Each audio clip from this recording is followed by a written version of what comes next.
Oh, hamstring. Up. Sniper, take the other picture.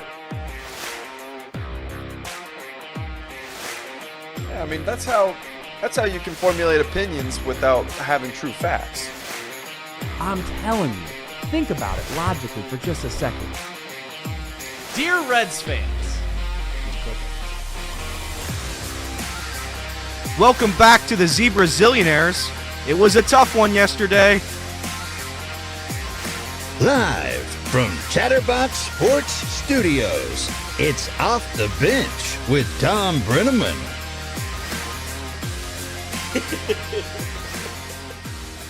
look at this zoom in. Hey there. Well, I mean, can you imagine getting a closer and closer look than you see our ugly mugs? Yeah, that would be brutal. It's brutal. That was a good zoom, Casey. That was good a zoom. great zoom. Hello and welcome to Off the Bench, presented by United Dairy Farmers. It's Rita Rue and Ellie De La Rue over here. Whoa. Casey, Lindsay. We got a great show for you guys today. We come your way 10 A to 12. P. That's Eastern time. And we are broadcasting live on X.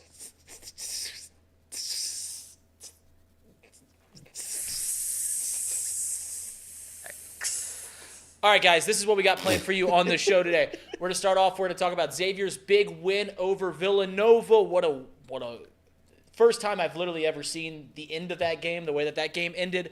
We really haven't talked about the Super Bowl at all, so we're going to devote a lot of time today previewing our thoughts on the biggest game of the year, last football game of the year, which is a bit of a somber note because we like watching football. Love watching football in this studio, but it should be. It's marked out to be what could be an absolutely fantastic game. We have our top 10 players, top 10 most important players in the Super Bowl. So make sure to stay tuned for that. That's all in the first hour. In the second hour, we're going to talk about free agency in the MLB. I don't know if you guys have noticed this, but there are still not just a couple, but dozens of all-star caliber players that are just floating, meandering around. Of course, Trevor Bauer sent out a tweet saying that he will sign for a league minimum contract. We'll rehash that talk because we've talked about it before here, and it's certainly debatable whether you want Trevor Bauer. We'll do that in the second hour. Also some news with Nick Saban. We'll do some Super Bowl prop bets. We'll talk about that in the second hour. And I have a top 5 for you guys today, so that's how we'll round out the show. But you bet on the Villanova Wildcats last night. I did. And you got an absolutely beautiful cover. Xavier won 56-53. It was an absolute slop of a game. I will say this about the game. One, it was a game that Xavier absolutely had to have. You're playing Villanova at home, who's kind of reeling, and you're trying to keep your tournament hopes alive. And they won the game, so you can't get upset about that as a Xavier fan. But I was a tad bit upset that they played Villanova's style. I don't know how much of the game you watch. Xavier, they like to run up and down the court. They like to play fast. It was not a high-scoring game. It was a very low-scoring game. Xavier, for really the first time all year, had multiple possessions that went down and used almost the full 30 seconds of time. Yeah. You watched the game, did you think that Xavier kind of played into what Villanova wanted to do? I think so. But again, I don't know if they played into that or they're forced into that. Villanova's a damn good team. Through NIL money, that's close to being $1 million roster that they have over there. So I don't think it was by a lack of effort did they play Villanova's style of basketball, but it certainly was that. I was watching in the first half. It looked like Xavier was dominating a little bit early on, and then we got closer to halftime, and Villanova started to capitalize on the mistakes Xavier was making. But again, this is a win that Xavier needed, and they got it. It's against Villanova, who historically they have not been good against. Right. They're kind of like the Steelers of Xavier. You just can't beat them. But the irony of what you just said is they have to play Villanova style, but that also meant for really the first time this season, it looked like Xavier, not the first time, but one of the first times, Xavier looked pretty damn good defensively. Yeah. So I guess you match good defense with good defense, and that's what Xavier did. Yeah, they held Villanova to 33% from the field, and this is you went to a game earlier this year, and the one thing you walked away saying was, man, they just had easy lay-ins to the bucket. Just taking it right to the rack. And if you watch Xavier enough, you will notice that. Now, they get plenty their own way. That's kind of when you play up and down the court, when you play with a lot of pace that Xavier likes to play with, then, yeah, you're going to give up some easy buckets. You're going to get some, and you just hope at the end of the game when the full 40 minutes outtick, you look up at the scoreboard, and underneath Xavier, you have more points than your opponent. But, yeah, they played their post. They played Villanova's game. They held them to 33% from the field. I think Villanova, talent-wise, clearly not what they used to be. I think they're obviously not coached as well as they used to be. Obviously, this is a Villanova team that's trying to find its footing after losing a legendary head coach in Jay Wright. Kyle Neptune, who a lot of people, they're hitting the panic button over there in Philadelphia, and maybe he isn't the guy. I know a lot of people don't think he is. There was that we'll get to what happened at the end of the game. That's pretty bad coaching. But I don't know. You got to give some guys some rope here. I think he's going to get some more time to play. But, yeah, you're absolutely right. They held a Villanova team shooting 33% from the field. And more than anything, it's like there's ghost when you play Villanova. Yeah. It's like you just remember those teams that win the national championship, go to the Final Fours. When Jay Wright was there just a couple years ago, we're in the Final Four. And Xavier just could never get over that hump. I think since in their last 10 games, last 11 games, this is only Xavier's third win against Villanova. And that was last year when Villanova didn't have a very good team. They lost at home. This year they lose on the road. Des Claude couldn't get it done in the final seconds. So more than anything, this is just saying, like, hey, man, we can't beat these guys. Like, there's not some mysticism around the Villanova basketball team. No, but here's the thing. Xavier, again, in a must-win game, they won. I didn't realize how much, if you want to call them the big three, you can certainly do that, McKnight, Claude, and Oliveri play. Is that how much they play? They play the whole game, every game? They don't typically play 37, 38, 39 minutes. That's lunacy. I think it was just the fact that it was such a low-scoring game. Because I'm impressed. Those three guys being able to, I don't want to say carry this team, but they certainly carry the team. That is the one thing about Xavier is they don't get a lot of help down low, so it's a lot of guard play. Yeah. Right? It is Des Claude. It is Quincy Oliveri. It is Davion McKnight. I think Ousmane plays well. I don't know. The bigs last night, the starting bigs, Yitis and Ousmane went 2 for 13 from the field. Yeah. Missing layups. There was a time that we missed point blank alley-oop dunks and then got an easy layup for Ousmane and he missed it again. So you're right. There is a sense of those guards have to play exceptionally well. And I think it was just a fact that it was such a low-scoring game that they wanted to keep their guards in. And that's fair. Ousmane, by the way, did have a couple of great blocks. I think he played fantastic defensively. He had five blocks he almost had a double-double with blocks and rebounds. But listen. If Xavier's able to have Quincy Oliveri and Desmond Claude contribute at a high level night in, night out for 37 minutes, 35 minutes, I do think there's a strong possibility, a strong chance that they are in the tournament in March. I don't think it's one of those things where you play in one of the hardest conferences in basketball. Every game is going to be tough. Villanova's 12-11 on the year, but at the same time, they're almost a blue blood. And I'm not going to call them a blue blood, but they're almost a blue blood. And anytime you beat a blue blood, you're happy. It's funny because in football, I feel like the blue bloods are pretty clear, right? Yeah. You got the Ohio States. You've got the Alabamas. You've got, and still to this day, I think that you still got like the USCs. I think Notre Dame, I would still consider still up blue there. Blood. Yep. Texas. Now the one team that used to be a blue blood that's no longer is a Nebraska. Yep. Used to be thought Clemson. of there. And then Clemson, Georgia, they peek their heads in and be like, hey, this is the team right now. Michigan certainly up there as well. College basketball, every year that a team that has had a lot of success in the past makes a Final Four, we're like, is this team a blue blood? We've had that conversation with two Big East teams now in the past 3 years. It was UConn winning it all last year. Like, is UConn a blue blood? Yeah. They won four national championships, something like that. And Villanova's won a couple. So, like, yeah, but when you think college basketball, do you think Villanova? I do. I do. As a Big East guy. I do. But anyway, so we start to get towards the end of the game. I think Villanova made a couple of different runs. They had a 1 point lead at a couple points, a couple point lead. But Xavier was pretty much always there, and Xavier takes the 3-point lead with 20 seconds left. And it was at this point when you have plus 3.5, and Reed was alluding to the cover. The spread was Villanova plus 3.5, which means if they lose by 4, I don't win my bet.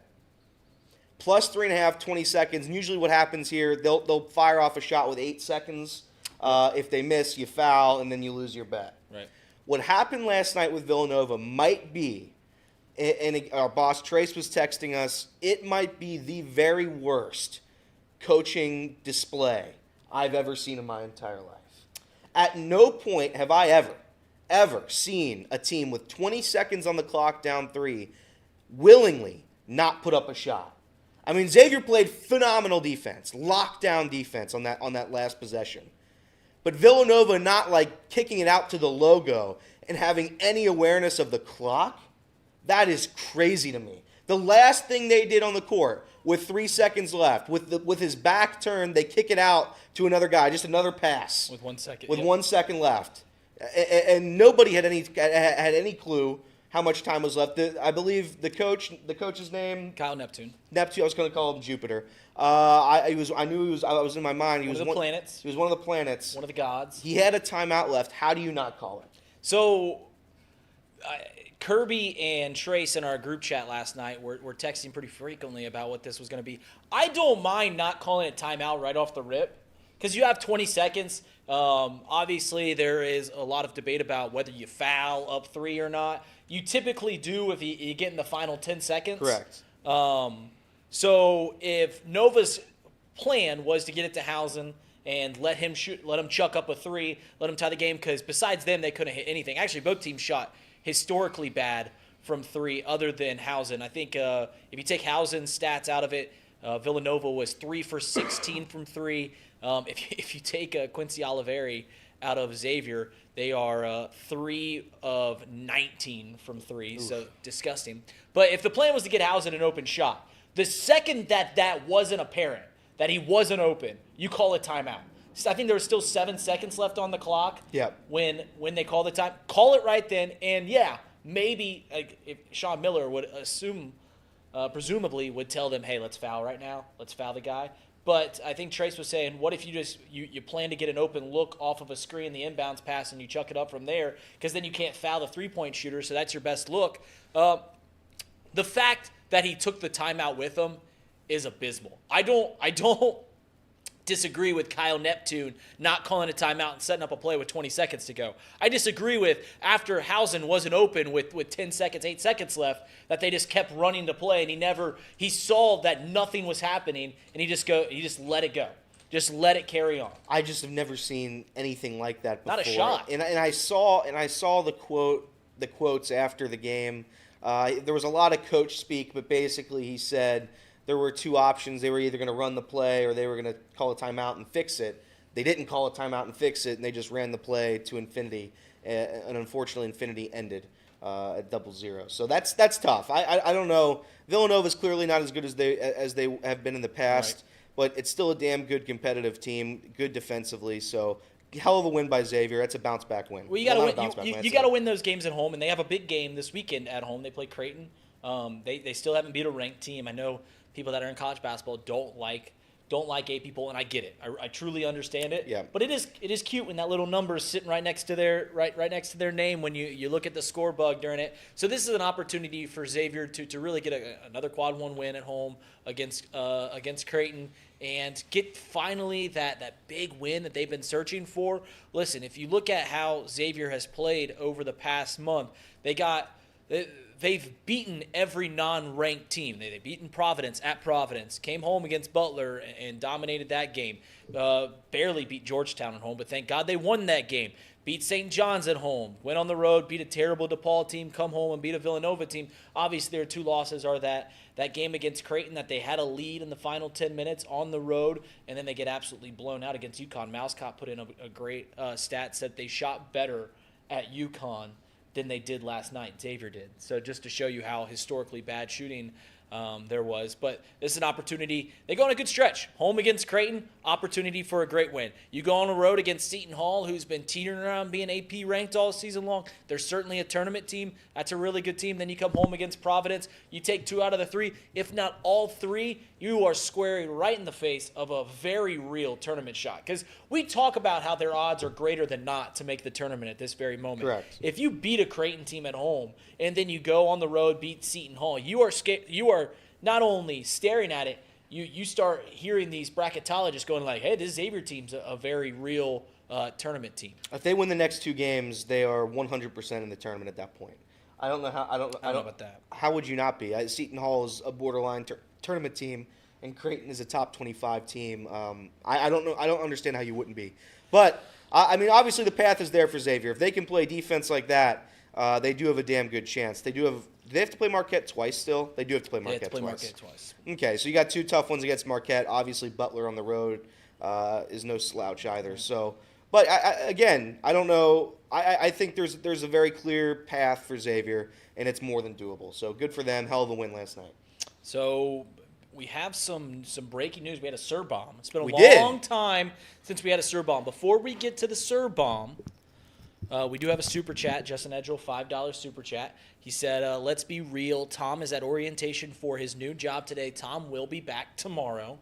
And it's incredibly apparent that Tom hasn't been around over the past, 3 weeks? Yeah, for the past few weeks. And we'll have news about what's going on with all that. So Tom will be able to tell you what's going on right there. He'll be back tomorrow. We'll have a show before the Super Bowl, a final show before the Super Bowl. And then off the bench, we'll carry on.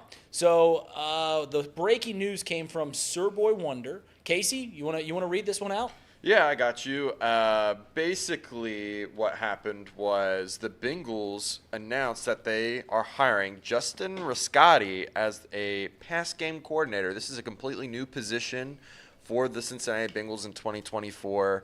I'm imagining that they're wanting to maybe have a better grip and handle on the passing game, and maybe make it a little more easier on Joe Burrow to find the open guys. So they're going to have a guy for the coordination of that. And because of that, the Bengals also promoted Brad Cragthrope to the quarterbacks coach and Jordan Kovacs to the secondary safeties coach. So some movement in the building, but more or less just promoting from within. And yeah, I think these are all good moves from the Bengals. It still, consistency, that's the word that we would like to use. Just, everyone's familiar with each other. Brad's been working with Joe for a couple years now as the assistant quarterbacks coach. Jordan Kovacs, I believe he was the assistant secondaries coach, so he's been in the building for a while now too. I don't know about Justin Riscotti. I don't know what that who he would where he came from. I haven't looked at it just yet, but I think all these are good moves from the Bengals. By the way, Casey, we're not used to hosting the show from this side, so we didn't get to say hello, Casey and Lindsay. How are you guys doing? We're doing good. Kelsey? I'm great. That's good. It's great. All right, we said hello to everybody. Hello, everybody. Hello, everybody. Now, these moves on the long term, I mean, how much do they mean, really? I'm just looking at it. I mean, these aren't massive moves, yeah. These are just pass. No. It's the fact that they are going in a new direction, right? It's the first time the Bengals have hired a passing game coordinator, correct, Casey? Yeah, this is the first time that they'll have a passing game coordinator, I think, in the Zach Taylor era. And when you think of the coordinators themselves, like the offensive and defensive coordinator, the offensive coordinator had a run game coordinator in our offensive line coach. Can't remember his name off the top of my head. Drawing a blank at the moment. But we have a run game coordinator. We've never had a pass game coordinator. And I'm guessing it's going to be mainly coming up with new scheme design. That's what I would imagine. Maybe they're keeping track of what's going on in game, but they're not making calls within the game. They're more or less just looking at it a week-to-week basis and saying, we need to run these pass plays in order to be effective, successful against this team. It's just another layer of eyes to kind of help mold what the game plan will be. So what was it, if you recall, when Brian Callahan made the news that he was getting hired down in Nashville when he was going to take over the Tennessee Titans head coaching job, we did a live Chatterbox Bengals show, and the buzzword that evening, and it was a buzzword for about a week, was a fresh set of eyes, right? A new look. So someone that comes into the building from the outside that gives outside perspective into what the Bengals are doing. I think we can all admit that, maybe not all. I know there's some Bengals fans that want more from this team, and I think that's a fair expectation that with all the weapons that the Bengals have, that maybe they should be an elite, top of the top offense. I don't think that's I think that's more than fair. So how do you get that without having new eyes? Because if you keep the same guys in the building, it's just more of the same. And that's exactly what the Cincinnati Bengals did, right? They elevate their quarterbacks coach to offensive coordinator, someone that they all liked, right? Dan Pitcher. And then they go, all right, now we want a passing. We want somebody else to come in. They make a new role, and now they have fresh eyes looking at this offense. I don't think that this is a negative. Like, Elliot, I know it looks like a small move. But it's exactly what Bengals fans were hoping for. It's someone from the outside coming in to look at this offense and give outside perspective, which, as I've said on this show 1,000 times in 1,000 ways, collaboration is good. Change is sometimes good, more often good. So when you collaborate with other voices, with people from outside the system that said, hey, this worked for us in Minnesota, right? Because that's where Raz Caddy came from. Pronounce that name right? Raz? I have no idea how to pronounce it. We didn't get a pronunciation No guy. pronunciation check. But when you get a guy coming from Minnesota and you say, hey, what worked for you there? What worked with Kirk Cousins and Justin Jefferson? What worked there? Comes in, looks at this and said, hey, I think you can do this with Joe Burrow and Jamar Chase. I think you can do this with your real weapon, Joe Burrow and Drew Sample. So, yeah, a fresh set of eyes. This isn't something we're going to be talking about in 3 months. This isn't something we're going to be talking about in week 8 of the season. But this is the kind of moves that you like, right? Evolution in the coaching staff, fresh set of eyes looking at the offense. That's fair. So we broke that news. Go Casey, Bengals. Yeah, Casey. Any other points on the moves in the free agent? Casey, any points? I mean, you just explained it eloquently already. I'm just looking at some of the stuff here. He was, I don't know how to pronounce his name. Just Justin. I'm gonna just say Justin. Say Justin. Justin. He came from Minnesota as an assistant offensive line coach. He also previously served as the offensive quality control coach for Denver. He was a quarterbacks coach for Tennessee in 2017, offensive coordinator for Tennessee Tech. So he is very well versed in a lot of the offensive scheming, game planning at many different levels. Played quarterback for Louisville in 2003.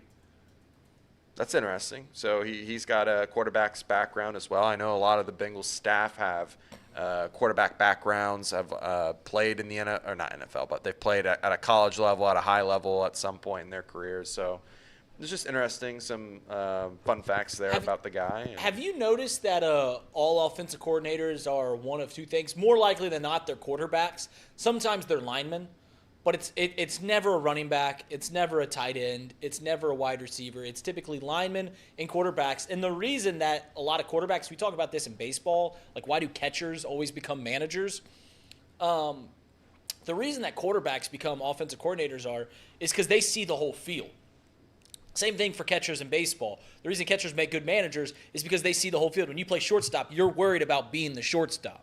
Right? You know you got to turn to. You know you got to throw it over to first base. You know you got to be the cutoff man. When you're the catcher, you got to make sure everyone's in the right position. You got to make sure that everyone's where they need to be. Same with quarterbacks. When you're a slot receiver, you're reading, the linebacker or the safety coming down on you. When you're the quarterback, you've got to read everything. You got to read defensive line fronts. You got to do all that stuff. So it's a good thing that there's more quarterbacks in the front office because these are guys that see the entire field. These are guys that have to, make adjustments on the fly. These are guys that that really have to understand the game at a higher level than really anybody else on the field. Same with linemen. One last thing I'll add to this conversation, why this is a big deal. The Bengals receivers, tight ends, anyone that was running a route last season, they were one of the most covered pass catchers in the league. So defenses were covering them at one of the highest rates in the NFL. Joe Burrow is just one of the best quarterbacks. He's one of the most accurate quarterbacks, can make the throws to get them open. I think they were sitting at like 5th or 7th most covered unit in the league. So, I mean, part of that has to do with Joe Burrow being out half the season too, I'm sure. But, yeah, I mean, hopefully this that helps and improves the way that they get open, because we all know if you're open, Joe Burrow is going to find you and hit you. So, right, no doubt about it. All right, so go ahead. I was just gonna transition. That's what I was gonna try to do it. Do it. No, I didn't want to do it. Mine's gonna be as good. I was gonna say, speaking of football. Ooh, speaking of football, there's a big football game this weekend. There is. Some might say it's super. How are you gonna let's do your transition now. I was probably gonna do something similar. I was like, well, we promised you guys we'd talk about the Super Bowl, and we are gonna talk about the Super Bowl for a great majority of the rest of this first hour. And there were some topics that I think that you wanted to talk about. And listen, after the conference championship games, you dive into, how do the Niners match up to the Chiefs? Then you kind of go quiet for about a week and a half. That's right. And now we are just a few days away from the Super Bowl. The 49ers looked like the best team in the NFC all season long. And you look at the Chiefs, I don't think many people saw the Chiefs as a top team, certainly for the second half of the year. But they went on in the postseason. Everyone wanted to say, I wanted to see Patrick Mahomes play on the road. They shut down a Dolphins team that had a very explosive offense. Maybe the Chiefs didn't shut them down. Maybe negative 30-degree temperatures shut them down. Then they go to Buffalo, beat a white-hot Buffalo Bills team, beat a Ravens team on the road who looked like the best team in football all season long. So I think as we could see, we're looking at one of, if not the best team in the league all season long in the 49ers, the best roster, no doubt, versus a team that is playing their best football towards the end of the year. 100%. And I think what a lot of it was, there was a misconception that the Chiefs have been struggling to score points.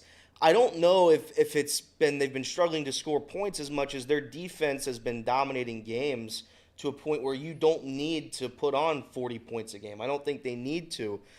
They scored 13 against the Chargers in a meaningless last season game. Other than that, they scored 25 against the Bengals. They scored 14 against the Raiders. I would say there's a lot of asterisks on that one given the weather circumstance. 27 against the Patriots. They scored 31 against the Raiders prior. But there are games where they scored 19 against the Packers. Asterisk, there was the worst missed pass interference call of all time. They scored 17 against the Bills in a loss. They only scored 21 in London or Germany, wherever the hell they played, against the Dolphins. Yep. They scored 9 against the Broncos. So there are moments during this season where it looks like the offense is inept, certainly, but I'd argue that what they have lost offensively, they've gained and then added some more defensively. And that's, I think, that's my biggest story in this game is, can the Chiefs put up 28 points in this game? Can they score enough points to win comfortably opposed to having another Brock Purdy miracle comeback situation like they did against Detroit? I think they're more than capable. I think Patrick Mahomes and the Chiefs will figure it out. I think all the stuff surrounding Kadarius Toney is very funny. But the receiving core obviously has not been good in Kansas City. It's been terrible. Travis Kelce's picked it up in the postseason. Rashee Rice for the last half of the season has been phenomenal. So offensively, and Isaiah Pacheco really, and that's another part of it too, where when you have a great defense and a great run game, you're going to win a lot of football games, and that's what they've been over the past several weeks. Isaiah Pacheco has been really carrying the load. He's getting like 18 carries a game, 15, 17 carries a game. Just absolutely workhorsing the first half to a point, not where it's comfortable in the second half, but where they can certainly hold a lead with Isaiah Pacheco. So yeah, I think the offense is going to be good enough, but that's my biggest question. is can the Chiefs score 28 points, 29 points? Well, points? the stat of the day, I gave this in the conference championship game. Yeah. I'll give it right here. Is when the Chiefs scored 21 points, they are undefeated this year. They have yet to lose a game where they scored 21 points. Every game that they've lost, it's been an offensive miscue. And I think that if you watch this show, you might have heard it enough about how good this Chiefs defense is, because I've been bringing it up pretty much since week 6 about, man, this is a top 5 defense in the league. And what did they do? They in the postseason on the road shut down a Bills team, shut down a Ravens team. So I think it's the better defense going into this game. And I know that sounds crazy based off of all of the names on the 49ers defensive side, right?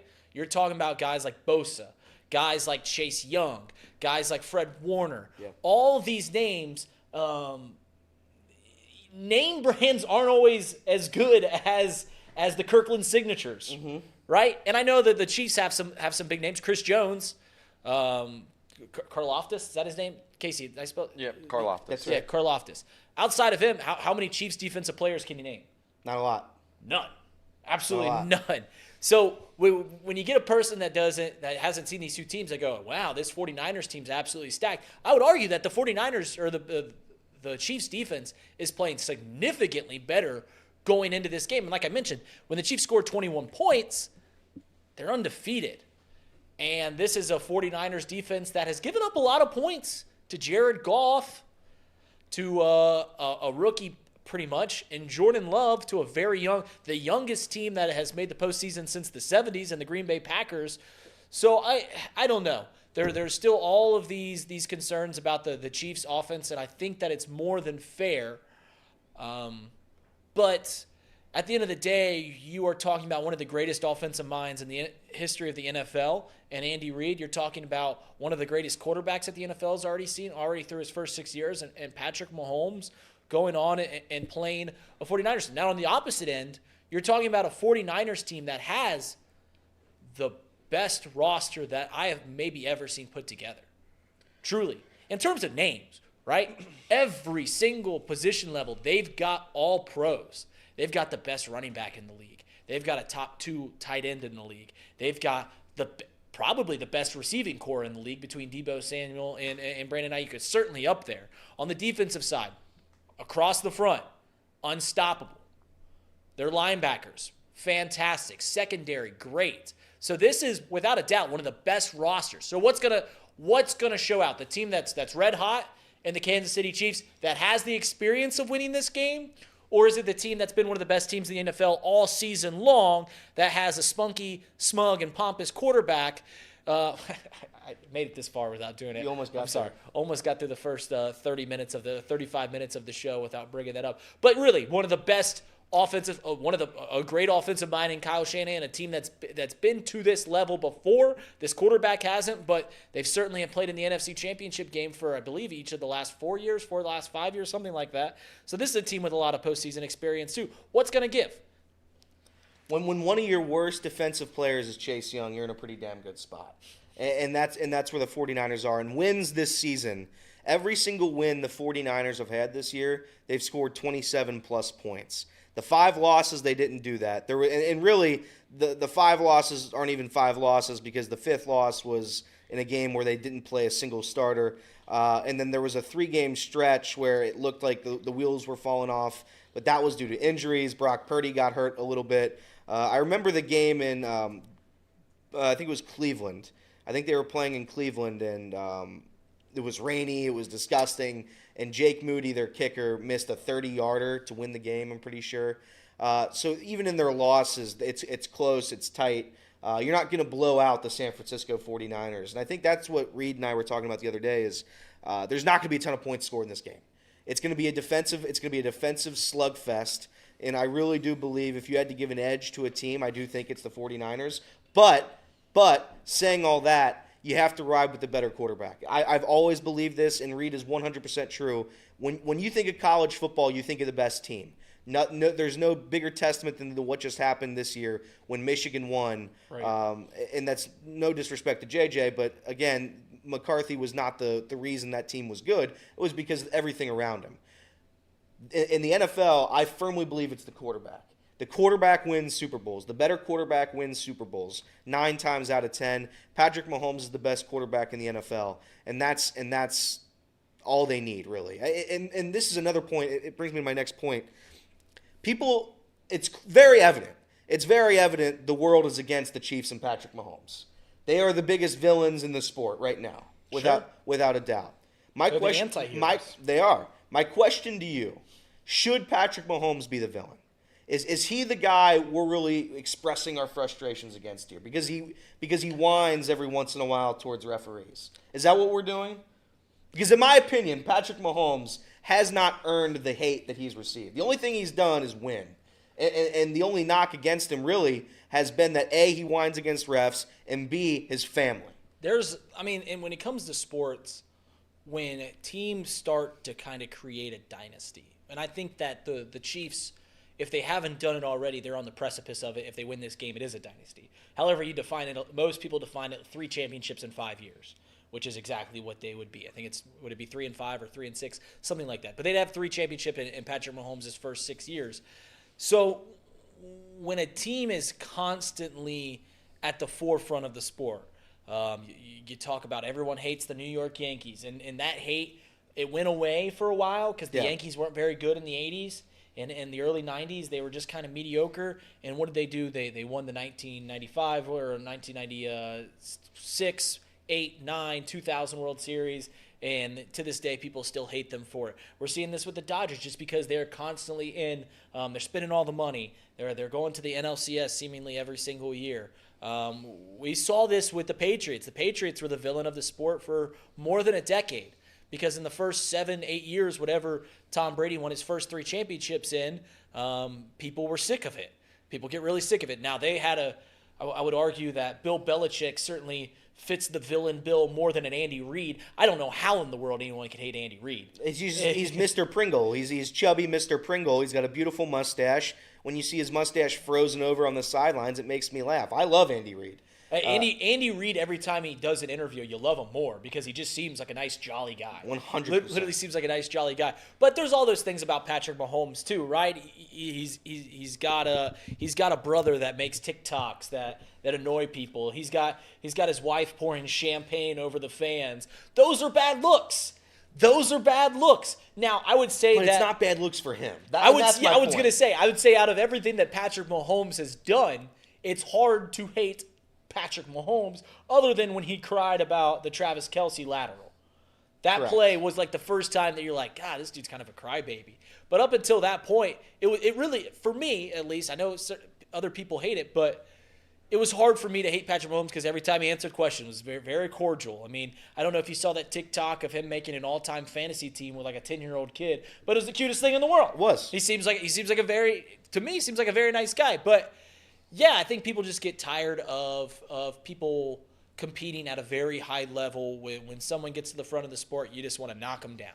You just want to knock them down until they beat you upside the head like Tom Brady did, right? Everyone hated Tom Brady for 2 decades. He leaves the Patriots, wins somewhere else, and we were like, oh, this Tom Brady guy, he's getting drunk off jalapeno tequila on a yacht. You're like, this guy's kind of down to earth. Kind of a nice guy, and then he beats you upside the head with it. Even the stuff Tom Brady did, though, like the TB12 method, when he's on the field, and Tom Brady cried for calls just like Mahomes does, and not to mention there's the long video montages of him dinking and dunking, and the system quarterback narrative. There were more things that Tom Brady did to be a villain, as it were, than Patrick Mahomes, and I think it's crazy that in today's age that Patrick Mahomes is the villain of this league. There could be a lot of villains in this league. It's Patrick Mahomes is our villain because of the things Reed just said.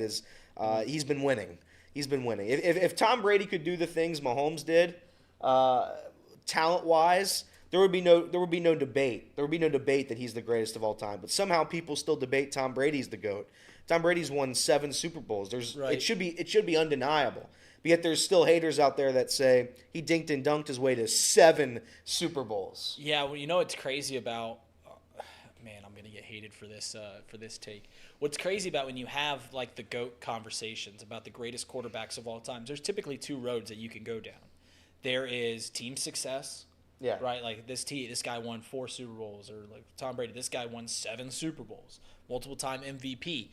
Or you can go the talent factor, right? Like the John Elways, the Dan Marinos, where you go, if you watch this guy play, he is Brett Favre. If you watch this guy play, this dude is slinging it all over the field, escaping sacks, doing great things. Peyton Manning had a great arm talent. He didn't have the athletic ability of moving around, being very mobile. But, early in the Peyton Manning era, it was this dude could absolutely throw the shit out of it. Yeah. And the thing about Patrick Mahomes is to this point in his career, he's done both. He's the first quarterback that I remember doing both things at this high of a level. And I'm not an NFL historian. I know baseball stats like no other.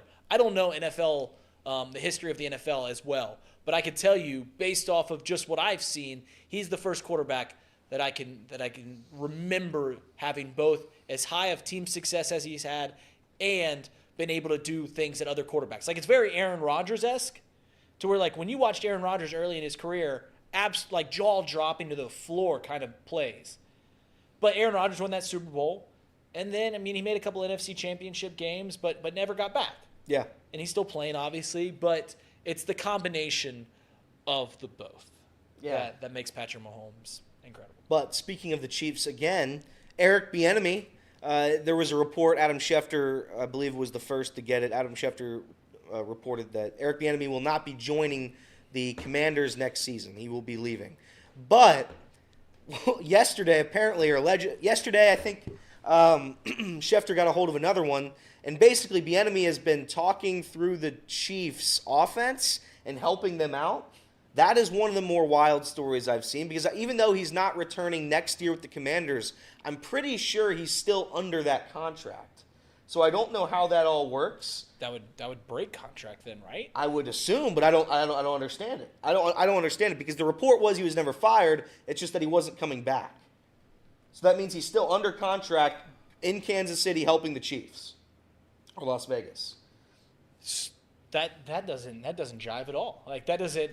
Listen, the thing about Eric Bieniemy is God, I feel bad for the guy, because for the longest time he couldn't get a head coaching job. He bets on himself, and he gets fired for Cliff Kingsbury after 1 year. So that is what it is. But I did not know he was helping the Kansas City Chiefs.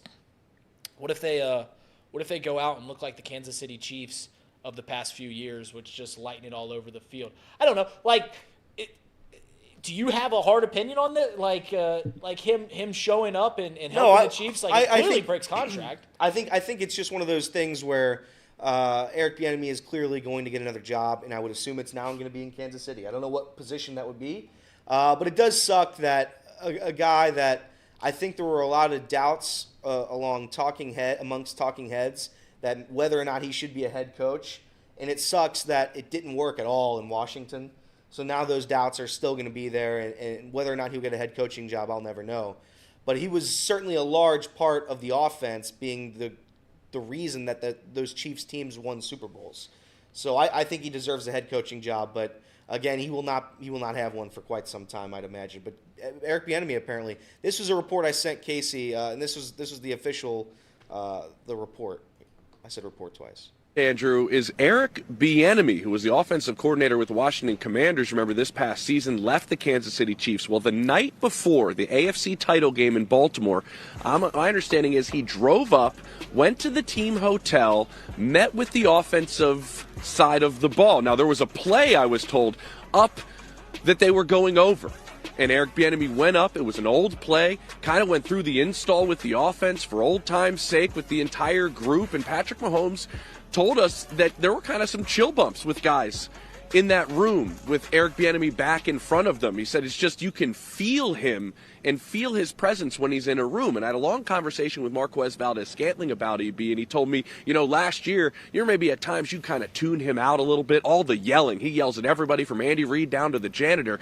But when he was back in that room that night, I kind of got the feeling that I missed it, and I took it maybe for granted. And I bring this all up because remember the issues that this Chiefs team had at points of this season, whether they were pre-snap penalties, whether they were alignment issues. And I had a number of people late in the season in the building, Andrew, tell me that their thought is if EB was with this team, some of those things, that attention to detail type of stuff, wouldn't happen. So having him maybe back in the building before the AFC Championship game, maybe a little bit of a restart, a little bit of an acknowledgement of what he always brought, and maybe fine-tuned a couple things helping out this team as they head out into the Super Bowl. I think it's fascinating that. Just interesting to me. I don't know. It's wild. In all honesty, if he's still under contract, that is absolutely wild. That seems like a Because he did it before the AFC Championship seems game. like a breach of contract. Which means that he was definitely still employed by the Commanders. That Right. he wasn't coming back report came out later. So that's weird. That's strange. But Bieniemy, again, I assume he's going to get another job, probably with Kansas City. But. So he was an NFC offensive coordinator helping an AFC team get to the Super Bowl. That's correct. Wild. Absolutely wild. Casey, about 15 minutes ago, it looked like you were going to have a take on the Super Bowl. I, Nicholas Reed Mouse, lover of Casey McAllister, would love to hear that. I don't even know what I was going to say. Yes. Because it was 15 minutes ago. Casey, any How points? about that? Casey, any points? How about that? Casey, any points? All right, so here's what we did do. Me and Casey, but apparently Casey doesn't want to be attached to this anymore. No, this is your list. This is Reed's list. His top 10 list of the best players in the Super Bowl. Why don't you start it off, Reed? Just kick it off. So here's what we're going to do to round out the final first hour of the show. Because you guys have now hated on me for 45 minutes. I love this list. In all honesty, I'll lay the groundwork. Me and Casey said, hey, let's think of a segment tomorrow. Let's do the 10 most important players, the 10 best players in the Super Bowl. You see other talk shows do this. They say, hey, I think this player is important. I think this player is important. And obviously, certainly the 49ers are stacked. The Chiefs have some future Hall of Famers in their own right. Who are the 10 best players playing in the Super Bowl? And before I show you this list, me and Casey were in absolute collaboration making this list. So I just want you guys to know, and I think you guys are alluding to where I'm getting to, but this is the top 10 players in this year's Super Bowl. We'll get this little thing going. All right.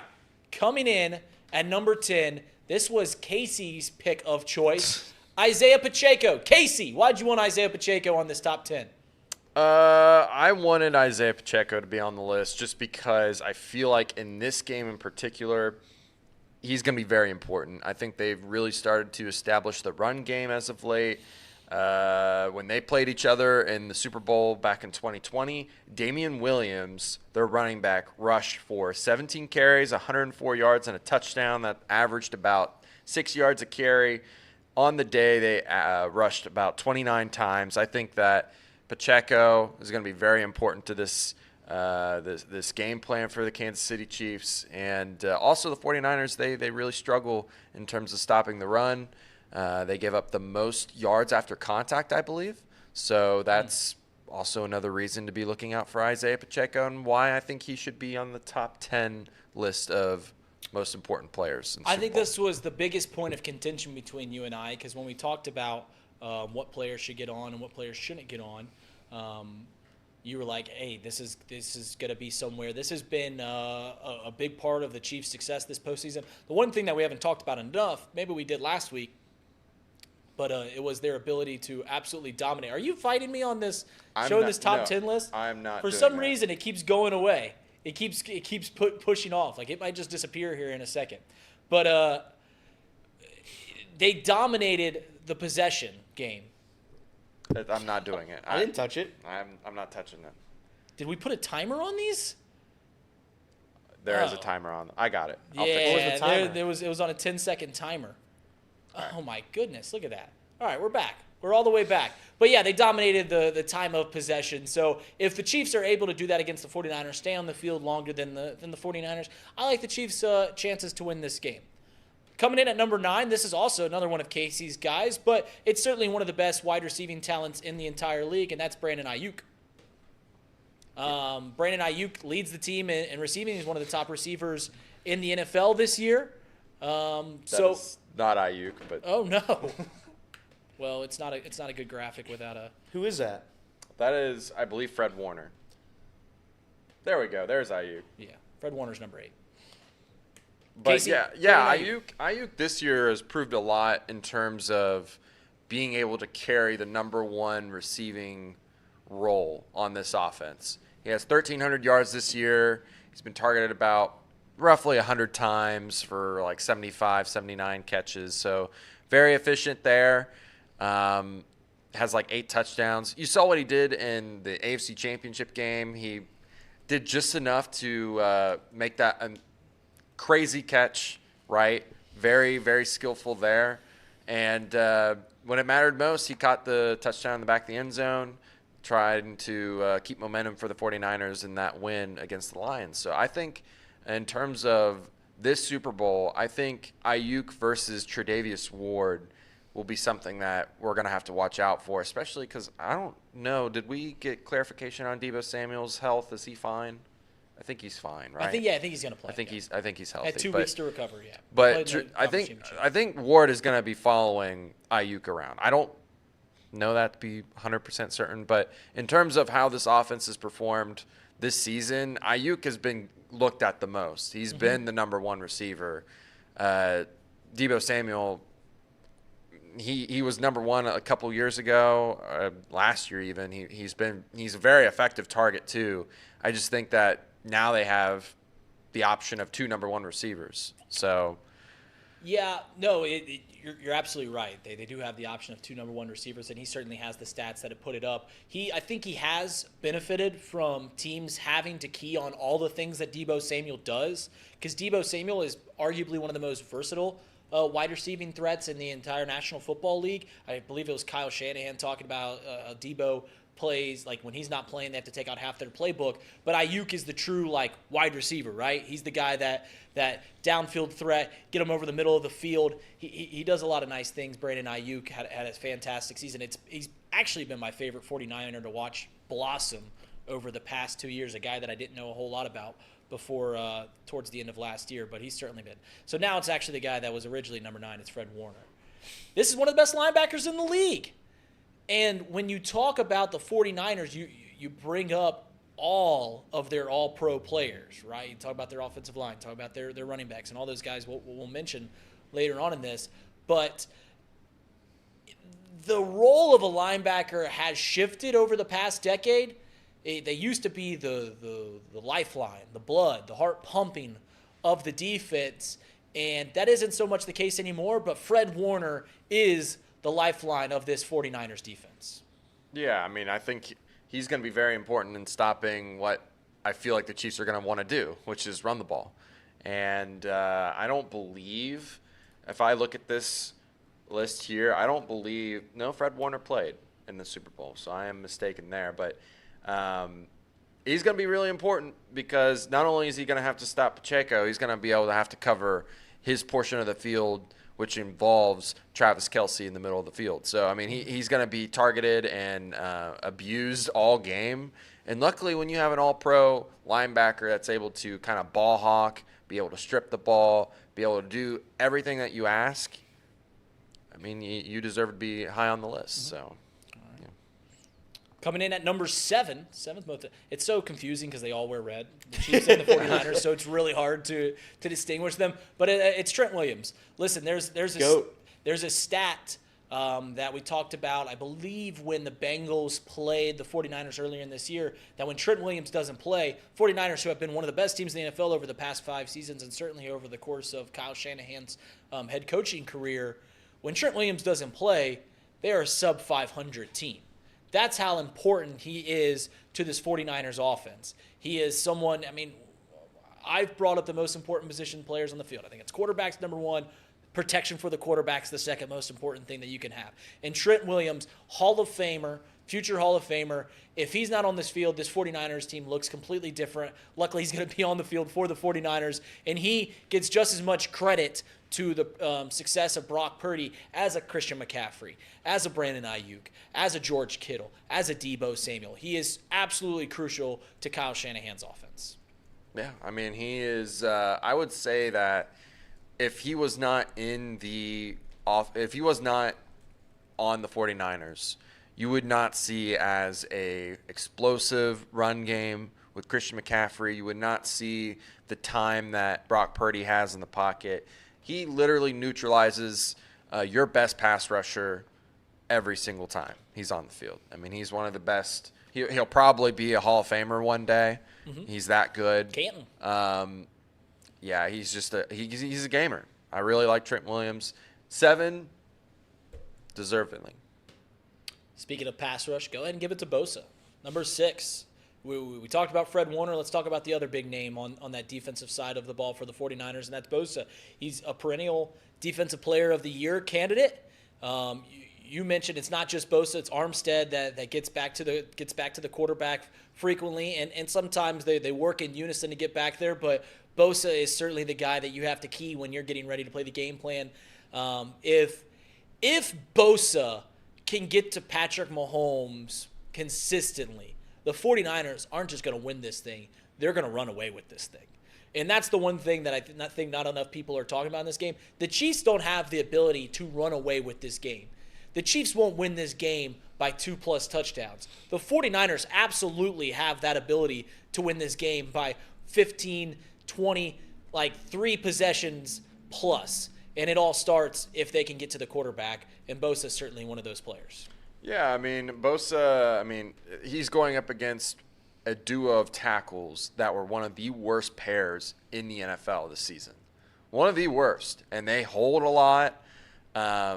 They gave up the most pressures this season. They were not very effective. Last Super Bowl matchup against these two, Nick Bosa had a sack. He had a pass deflection, a couple quarterback hits, tackle for loss. He was an absolute beast in that Super Bowl. I expect something very similar to happen again, maybe even more, because he was going up against like Orlando Brown and I can't remember the other guy, but right. That is a huge matchup. I think he should be a key factor when you look at the Super Bowl this year. Over under a half a sack for Bosa. Over. What's the odds on that? I don't know. It had to be -500. It has to be -1.5. No, sacks are not that. Sacks are like plus money. Yeah, they're normally plus money. Really? Yeah. Yep. Doesn't happen a whole lot. All right, number 5. It's the man of the hour. It's the anti-hero. It's all the Taylor Swift songs that you can name. It's Travis Kelce. Goat. In the conference championship, he set the record for, what was it, most receptions or most receiving yards in playoff history, beating Jerry Rice. That absolutely blew Tom's mind. But Travis Kelce he's the only piece of Patrick Mahomes' targets or weapons that still work at a consistent rate. Listen, everyone was talking going into the postseason, is Travis Kelce washed up? And if you watched him in the regular season, he looked a little washed up, but he made some absolutely incredible plays in the conference championship.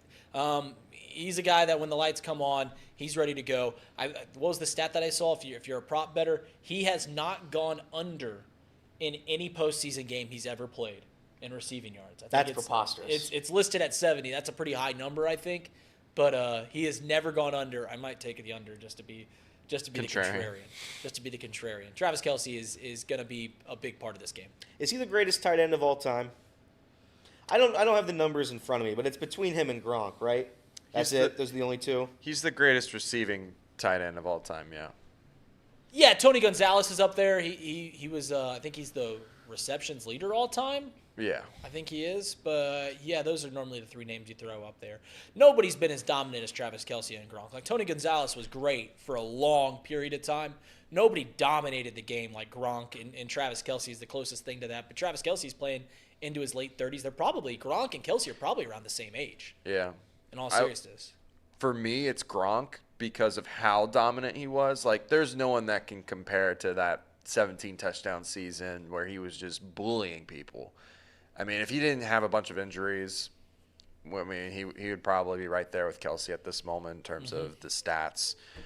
Even so, I think Gronk is up there in terms of the tight ends. But, yeah, I mean, you're looking at sure-in, first ballot Hall of Famer.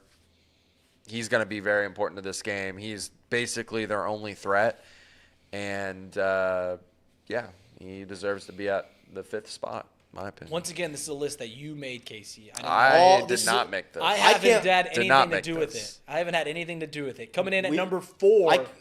Well, go ahead. I was just going to say, we have 4 spots left, and we still have 2 quarterbacks left. I'm really excited for this top 4. Yeah, coming in at number 4, it's Deebo Samuel. Casey actually, when I put in my opinion, I said, I think Deebo Samuel should be top 5. He's like, I don't even think he should be on the list. And I was like, I don't know. Similar to Trent Williams, Deebo Samuel, when he doesn't play, the 49ers have a sub-500 record. They're the only 2 players on the field where that's the case. Kyle Shanahan, as I alluded earlier, when against the Packers, when Deebo did not play, they said when Deebo's not on the field, we have to throw away half the playbook, just because he does so many different things. He can run the ball, you can put him over the field. He is sometimes a vertical threat, even though I think Ayuk has taken that more in recent years. He's Mr. Do-It-All. He opens up the playbook. Deebo Samuel, I think, is going to be just as big of a part of this game as Travis Kelce is, in all seriousness. I think when we're talking on Monday, we're going to be talking about either how influential, whoever wins, it's either, man, Travis Kelce was unbelievable yesterday, or man, Deebo Samuel was unbelievable yesterday. Yeah, I mean, I don't disagree with that. I would have probably had him a little lower. I just don't think the receivers are going to be a big deal, as big of a deal as the other players in this game. But he is so versatile. He was very, very good in the Super Bowl that they played in. He had 39 rush yards and 53 receiving yards. He had 53 rush yards and 39 receiving yards. He was targeted 9 times in that game. I mean, he's just an all-around versatile key player to their offense and someone that you have to always game plan around. And guys like that, they tend to be very, very hard to stop. So, yeah, I mean, I guess 4 is fitting for Deebo. I would have probably had him a little lower, but this is your list, so. This is your list, I want to make something very clear. This is Reed's list. You will know this is not my list very shortly. And why is because that? you have absolutely no respect for number 3, Chris Jones. The man's so big he can't even fit. Future Bengal.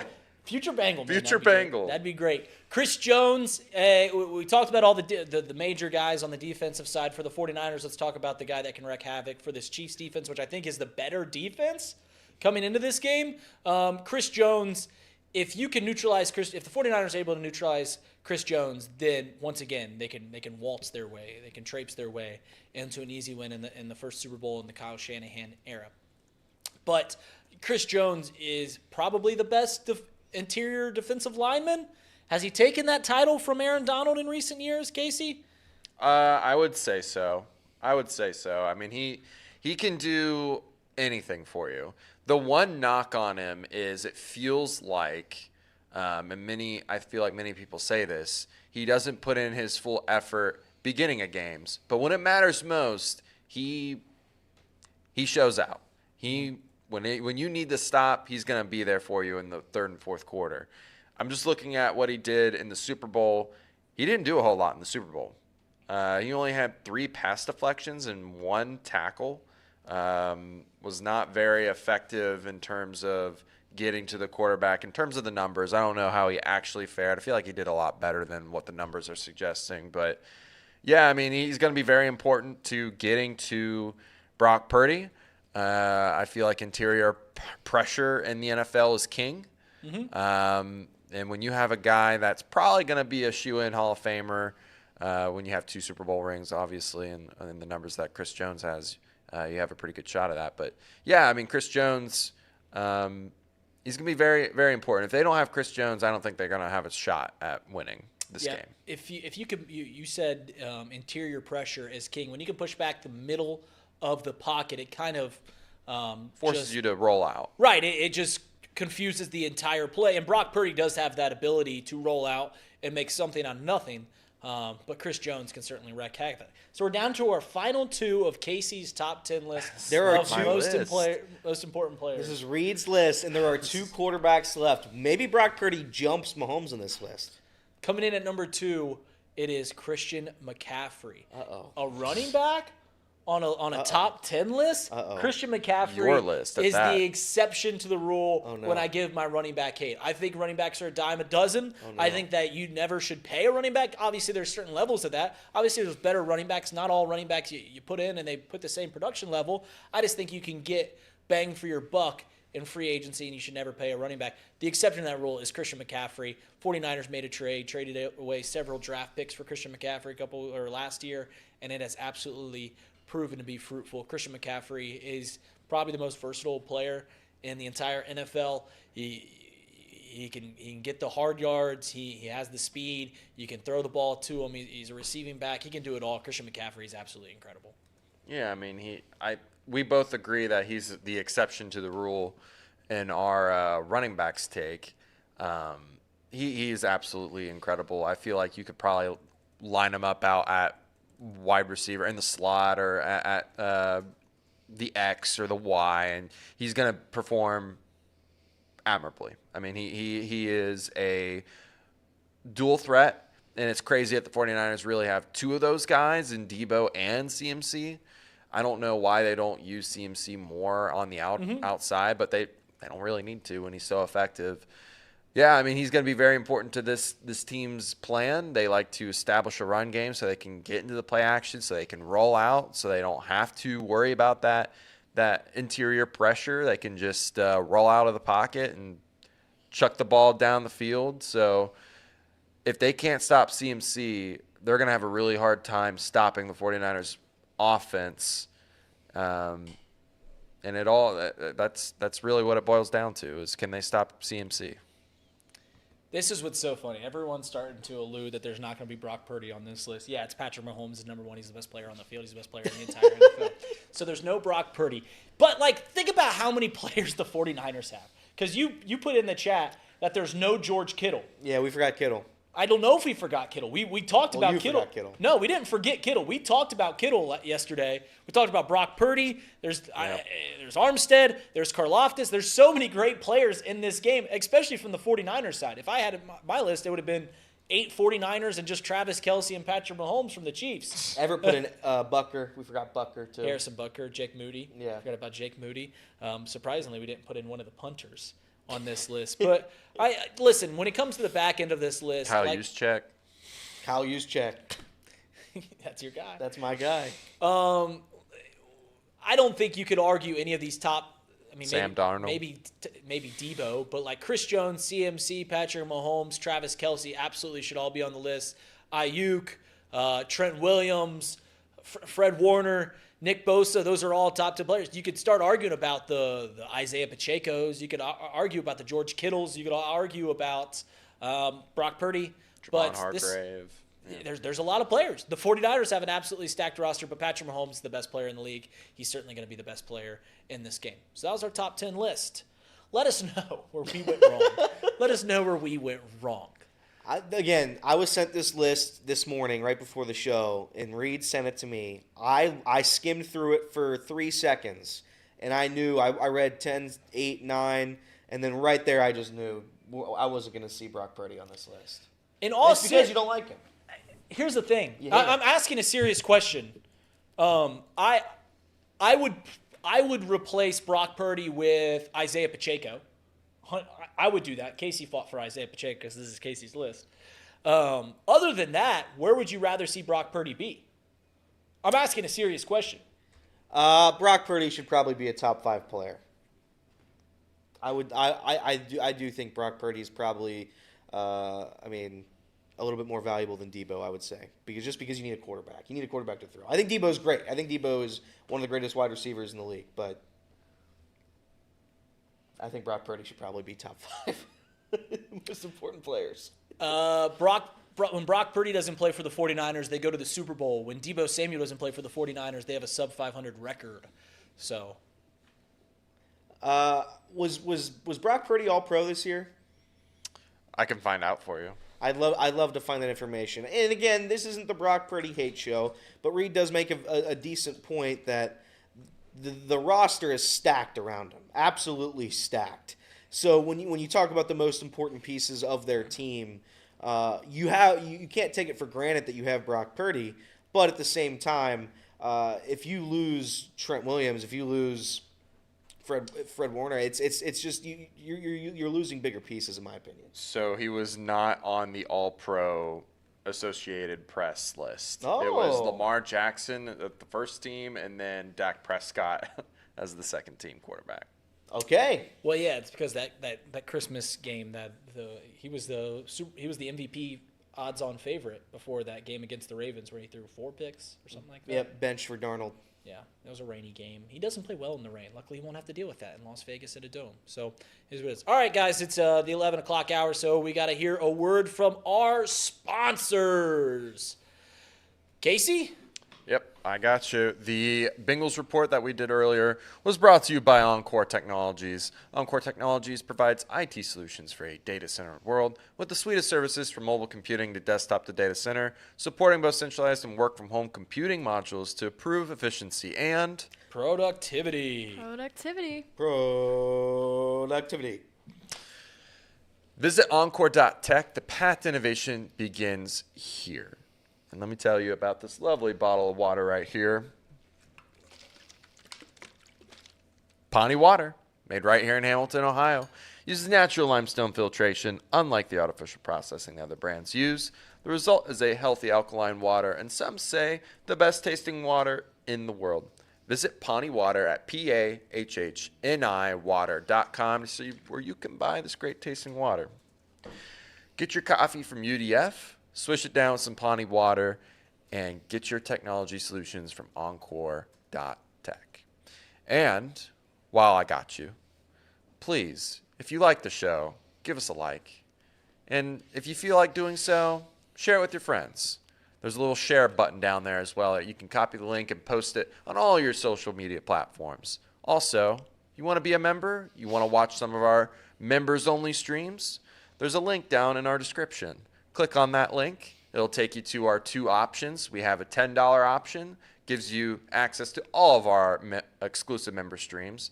And then the other option, a Leader of Men option, is one that you can get discounts and other things like that to our merch store and other exclusive items. So be sure to check that out. And any other notes? We've got our Madden stream later today. We might have to do it a little earlier than we want, but what you got anything to say? You're laughing and giggling over there. If we get to 75 likes, I'll walk off the show. I'll walk out, and that'll be the end. How about that? There we go. We can do 75 likes. That's what Off we'll the do. bench tomorrow with Elliot and Casey. See you there. See you there. Yeah. So other than that, what time are we gonna do gaming today? 1 o'clock. It's going to be earlier because I forgot I have a birthday. I want to say a special birthday celebration to my father-in-law, Nathan Hines. So, Nathan Hines, happy birthday. Yeah. Happy birthday, Nathan. I do want to do tomorrow when we pick our Super Bowl picks. I do want Ace Fowler in here because he stopped picking games about 3 weeks into the year. I really want to be right on that. I want his official pick on this so we can talk about it on Monday. But yeah, tune in tomorrow on Off the Bench from 10 a.m. to 12 p.m. We'll see you at like 12:30. Is that right today for the Madden stream? Or are we going right? Are we going right into it? I don't know. I don't know. Stay tuned. Stay tuned. It'll be in Stay the Discord. We'll let you know. It'll be a little bit after the show. Okay, If I had to imagine, I don't know which way I'm leaning. I know which way I'm leaning. I don't know if I'm going to pull the trigger on the Super Bowl pick. In all seriousness, like I'm leaning Chiefs. I bet Chiefs. I haven't bet it yet. I'm leaning Chiefs. I We don't know if I'm gonna do it. I've got Mr. 13-0 riding on. We got to do props tomorrow too. I'll come together with about 10 props locked and loaded. Do you guys do it? You guys, I imagine, don't, because you guys aren't degenerates like myself. But my buddies and I, we have a gambling group chat, and in that gambling group chat, we have a prop list, and it has every single prop in the world: heads or tails, over under for the anthem. First touchdown, last touchdown, touchdown jersey number, over under. It's just nonsense, but it's so much fun. I might make one for us. And we'll all put together a little bit of money. But it's the Super Bowl's. Can you parlay the novelty props? No, I don't think so. Because that'd be great if you just had Could you imagine that? If you did the over on the national anthem, 3 commercials with dogs in them. the Yes. halftime show first song, and then it all comes down to the winning Gatorade color, and you've got like a $10 bet riding on $1,000, and it's like they dump, the 49ers win, and they dump, and it's like the longest odds purple, like just dumped on. The Adam Sandler uncut gem scene, but the first leg of his 5-leg parlay for $10,000 is heads or tails on the coin flip. It's just very funny. That's good stuff. All right, you wanted to talk a lot about the free agency in the second hour. I did want to talk about a little bit of the free agency. I have a tweet. Do you want me to start with the Trevor Bauer stuff, or do you want me to go into the other stuff? Start however you want, big dog. I'm flexible. I wanted to start with Trevor Bauer first because I saw this yesterday. I sent it to Casey. He was, I guess, on the Theo Von show, and basically he's proposing a deal where he will work on a league minimum salary. He will have it'll be an incentive-based contract, but he'll be paid the league minimum, and he will go anywhere. And he's begging you. And we have this tweet from him as of yesterday. Once I get it up here, I can read it. Blake Snell is going to get hundreds of millions of dollars on a multi-year deal, and he should. He deserves it.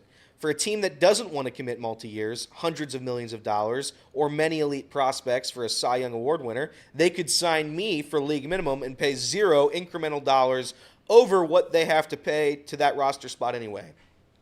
Just another option for teams that want to win and don't want to break the bank. He's a good salesman. He's a hell of a salesman. But I think the issue with Trevor Bauer is and will always be the off-the-field issues.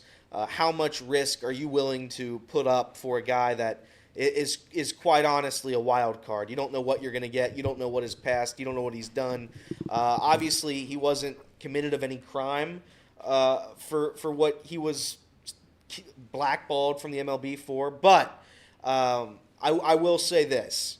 If you were an MLB franchise, and maybe you're like the Athletics, and you're willing to pay absolute league minimum to get somebody who would maybe bring a couple fans into your ballpark, at least some controversy, some excitement, if you want to call it that, I don't think it would be a bad deal. I really don't. If I'm the Reds, I don't make a move. I don't want Trevor Bauer on my team. But I'm sure there are other clubs out there that don't have a lot of hope for this season, and why wouldn't you do it? That's my point. Like, if you're paying him nothing, and that's what you'd be paying him, essentially, and he hasn't been committed of any crime, I don't understand why you wouldn't at least do it. I don't want it for the Reds because I don't think he fits. I think we've got too many good starting pitchers. But again, I feel like it's about time for him to come back. I don't know. You don't think he fits the Reds? I don't think he fits the Reds in the sense that we have like 3 starting pitchers in the wings still waiting to come back up. So I don't know where he plays. Listen, there's no such thing as too much pitching. There's not. There's no such thing as too much pitching. Here's the thing about Trevor Bauer, and I've been on record, really even before that that whole lawsuit and everything came out. Like I remember back in 2018, 2019, I would be telling, when I first started working at Chatterbox, I'd be telling Trace and Sean how much I hated Trevor Bauer, just because he just always seemed like a punk. Like everywhere he went, he got it. He didn't get along with his teammates. Obviously, very famously at UCLA, didn't get along with Garrett Cole and his other teammates. Went to the Indians, missed a start in their World Series run because he was messing with the drone, which is wild. But here's the thing: is all it takes is one team to sign Trevor Bauer, and for him to pitch. And I think it'll never fully go away, the stigma around Trevor Bauer. But all it takes is him going on the field, and then he'll be accepted in the league once again. And I do believe that everyone deserves second chances, regardless as if you're a bad person or not bad person. When you are getting blackballed for a thing that turned out to, from the evidence that I have seen, I can only speak for the evidence that I have seen, has shown to be innocent, essentially. Yep. Then I just don't understand this. There's obviously some teams and some cities with a political lean that won't accept Trevor Bauer at all. We're talking about cities like Chicago, Los Angeles. I can't see either one of those cities taking in Trevor Bauer with open arms, but here's cities here in the Midwest like Cincinnati, Cleveland, Detroit. Those cities, I think that they would take a Trevor Bauer in, or at least they should. And I think all of the noise that'll come with signing Trevor Bauer will go by the wayside if he performs at a high level. Now, I do think that if he comes in and doesn't play at a high level, and once again, there's no financial risk here. You're talking about a former Cy Young pitcher, a pitcher that signed a $200, $300 million contract with the Los Angeles Dodgers not too long ago, and you can get him at league minimum. And so there's no financial limitations there at all. But if he doesn't perform, there's kind of this stigma around, be like, all right, we took a risk on this guy that outside sources saw him as a scumbag, saw him, whatever the perception is on Trevor Bauer, and he's not even playing well, that could be a bad look. But I think this is almost a all reward, very little risk kind of play signing a Trevor Bauer. I don't, like, he's a Cy Young Award winner. I know you can, I mean, it was a Mickey Mouse season. I guess you can call it that during COVID. But it's a damn good pitcher still. I don't know if being away from the league for this long affected his arm. I think he pitched lights out in, I don't know where he was, Japan? Overseas, wherever he was overseas. He pitched pretty good as far as I can tell. And if he's willing to work for league minimum, I don't understand why not. If it doesn't work out, you cut him. I mean, you just get rid of him. If something else comes up, obviously his career would be over at that point, and then you get rid of him. Obviously, Mr. Mo put in a good chat. It's all about the backlash. So there's going to be people who complain, and that's the reason why he's not on a team. So like I said though, what's crazy is they're absolutely right about the backlash. And if you sign him and he performs, I think maybe erroneous. I'm willing to admit I'd be wrong if it was, but I have a feeling that if he plays and pitches at a very high level, all-star caliber level, that the backlash will wash over. I think it would. I do believe that. So, yeah.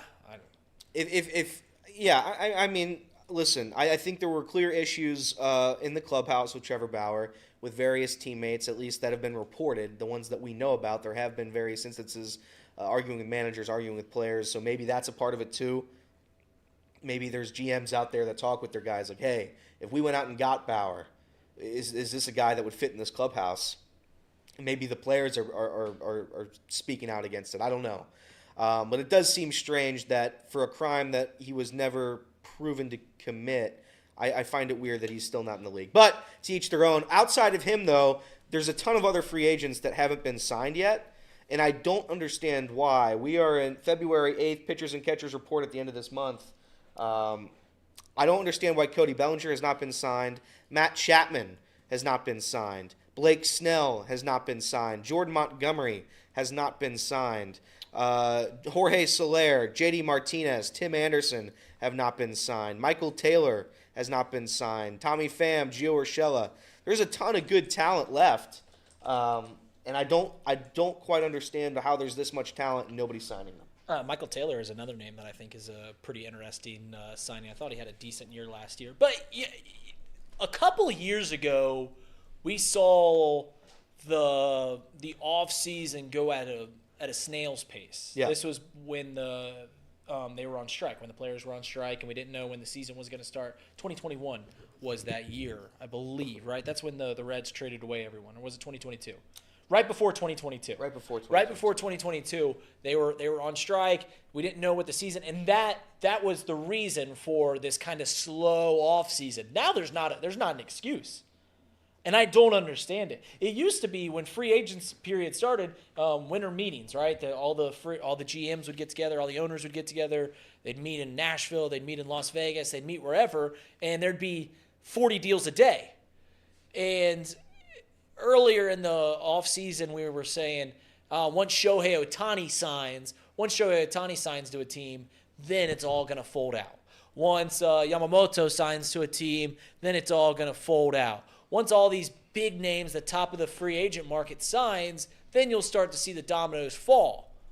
Well, the perceived best bat going into this postseason besides Shohei Ohtani was Cody Bellinger, who had a comeback year this past year. Not signed, 28 years old, free agent, coming off a marquee year, former MVP, former Rookie of the Year, unsigned. So I don't know what's holding everyone back. Is it going to be a case where it's going to be right before spring training, which spring training pitchers and catchers report next week, correct? Correct. Is it going to be a case where here in the final few weeks of February, all these players are going to start signing? Is it going to be a case where the big names sign, but we're going into the season and a center fielder goes down and then someone's like, all right, I want Michael Taylor. Or a right-handed bat goes down, and you're like, all right, now I want Adam Duvall. I don't know what it's going to take. Obviously, as a Cubs fan, they were rumored to be making big moves left and right, and they really haven't done a whole lot of big moves. They've been linked to J.D. Martinez. They've been linked to Matt Chapman, Cody Bellinger. But I don't remember a free agency ever being like this. And I don't know if this is going to be the norm going forward. I don't know if teams are getting a little weary based off of the price tag that players are getting. Like last year, if you recall, everyone was getting a $100 million contract. I don't know if it's players are still asking for that and that's what's holding it up. If it's a pushback from the free agents or from the front office saying, hey, we're done giving you guys these $160 million contracts for Brandon Nimmo. Just because Steve Cohen did it, just because we did that last year, doesn't mean we're going to continue to do it. I don't know if it's just a counterpunch to what perceived an explosion in the free agent market is. Yeah, I don't quite understand either. I just hope and pray that the Dodgers don't get everybody. Maybe the Dodgers will just legit be the biggest villains the MLB's ever seen. They'll win 158 regular season baseball games. They'll get Belly, they'll get Chapman, they'll get Snell, and they'll just literally they'll defer those contracts to 2084. They'll get paid $0 this year. And that's where we'll go. But I find it curious, and maybe where there's so many of these guys available, I can't even predict where they'd go. Right. As a Cubs fan, more than likely one of them are going to the Cubs. But yeah, you're right. I don't know where the pitchers are going. I don't know where Blake Snell's going. I actually just pulled up an article of people speculating on where some of these pitchers are going, and like the Angels we mentioned like 4 times. And I'm like, God, Angels, please don't just be spending your money again. Please just take a sabbatical. The Angels should take a sabbatical and get back next year. They should. They should take an off year, go travel Europe, and just see the world. Try to figure out them, then go to college next year. See the world. There's nothing wrong with that. The other Los Angeles team, we never talked about this on the show, but I saw this and I want to play it real quick. Yeah, go ahead. It's just a 6-second clip, and it's what Mookie Betts was saying. Go ahead, Casey. I mean, every game is going to be the other team's World Series. I mean, it is what it is. It's what we signed up for, And so, I mean, this is a team that I'm going to root against so hard. Like we talked about villains earlier on in the show, Patrick Mahomes and the Chiefs. The Dodgers are the villains. The Dodgers are the villains. This is baseball where you have certain clubs that can spend literally $1 billion and just have no repercussions for it. We got the Athletics spending like $1 million this year. Dodgers are spending billions for that roster. And we have Mookie Betts out here saying every series they play, every series is the other team's World Series. How do you not root against this team? Is there a world? Can I ask a question? Yeah. You said that the Dodgers are your most hated team in the MLB. 100%. And you would love if the Reds would just dominate the Dodgers. In the playoffs. Regular season, the Reds have dominated the Dodgers in the regular season the past couple years. I was going to say, you're making it seem like it's your World Series. Like No, it's not my World Series. It's He's not my World wrong. Series. He's smug and he's pompous, and that's what it is. The thing about the Dodgers are, and Tom brought this up before, that they are more and more. I used to have a lot of respect for the Dodgers because they had an incredible farm system. They would always be coming up, and they still do, be bringing up their own players, right? These guys that Rookie of the Year candidates, Cody Bellingers, Corey Seagers. I think in the 90s, the Dodgers won 5 consecutive Rookie of the Years, which is honestly the greatest string of teams that I've ever seen, because that's such a random award. It goes to random teams left and right, and they won 5 in a row. But more and more, the Dodgers look like the Yankees. Yeah. In that all of their players come from somewhere else. Mm-hmm. Mookie Betts coming from Boston. Shohei coming from LA, from the Angels. Like, their best players are from other places. 100%. It used to be like the Clayton Kershaw, right? Clayton Kershaw, Cody Bellinger, Corey Seager. These are Dodgers guys, right? Yeah. These were guys that they brought up. These are their best players. That's not the case anymore. No, that's not the case anymore. They are what the Yankees at least have propaganded themselves to be. Like the mid-2000s Yankees, where they've got Roger Clemens pitching, Gary Sheffield out in right field, Alex Rodriguez at third, Jason Giambi at first. I think they have the Marlins guy now, too. Don't they have Miguel Rojas? I'm almost certain they have Miguel Rojas, too. It's wild. Good for the Dodgers, though, man. They can go out and spend infinity money and still lose in the NLDS. So that's what I'm hoping happens. By the way, we didn't talk about this either. Gary Sanchez, he was one of the free agents that did sign. Signed with the who? The Brewers. Good for the Brewers. They're back. Is he going to be their DH? I think he's going to be their catcher. Well, William Contreras is their catcher. Or backup catcher then, right? I don't know. Gary Sanchez was a guy, El Kraken. I loved Gary Sanchez when he came into the league because he would hit 38 home runs and play terrible defense behind the dish. He put on some pounds. He was a guy that Mad Dog Russo would just kill every single game. But Gary Sanchez kind of played well last year, right? He had an okay season. I don't know.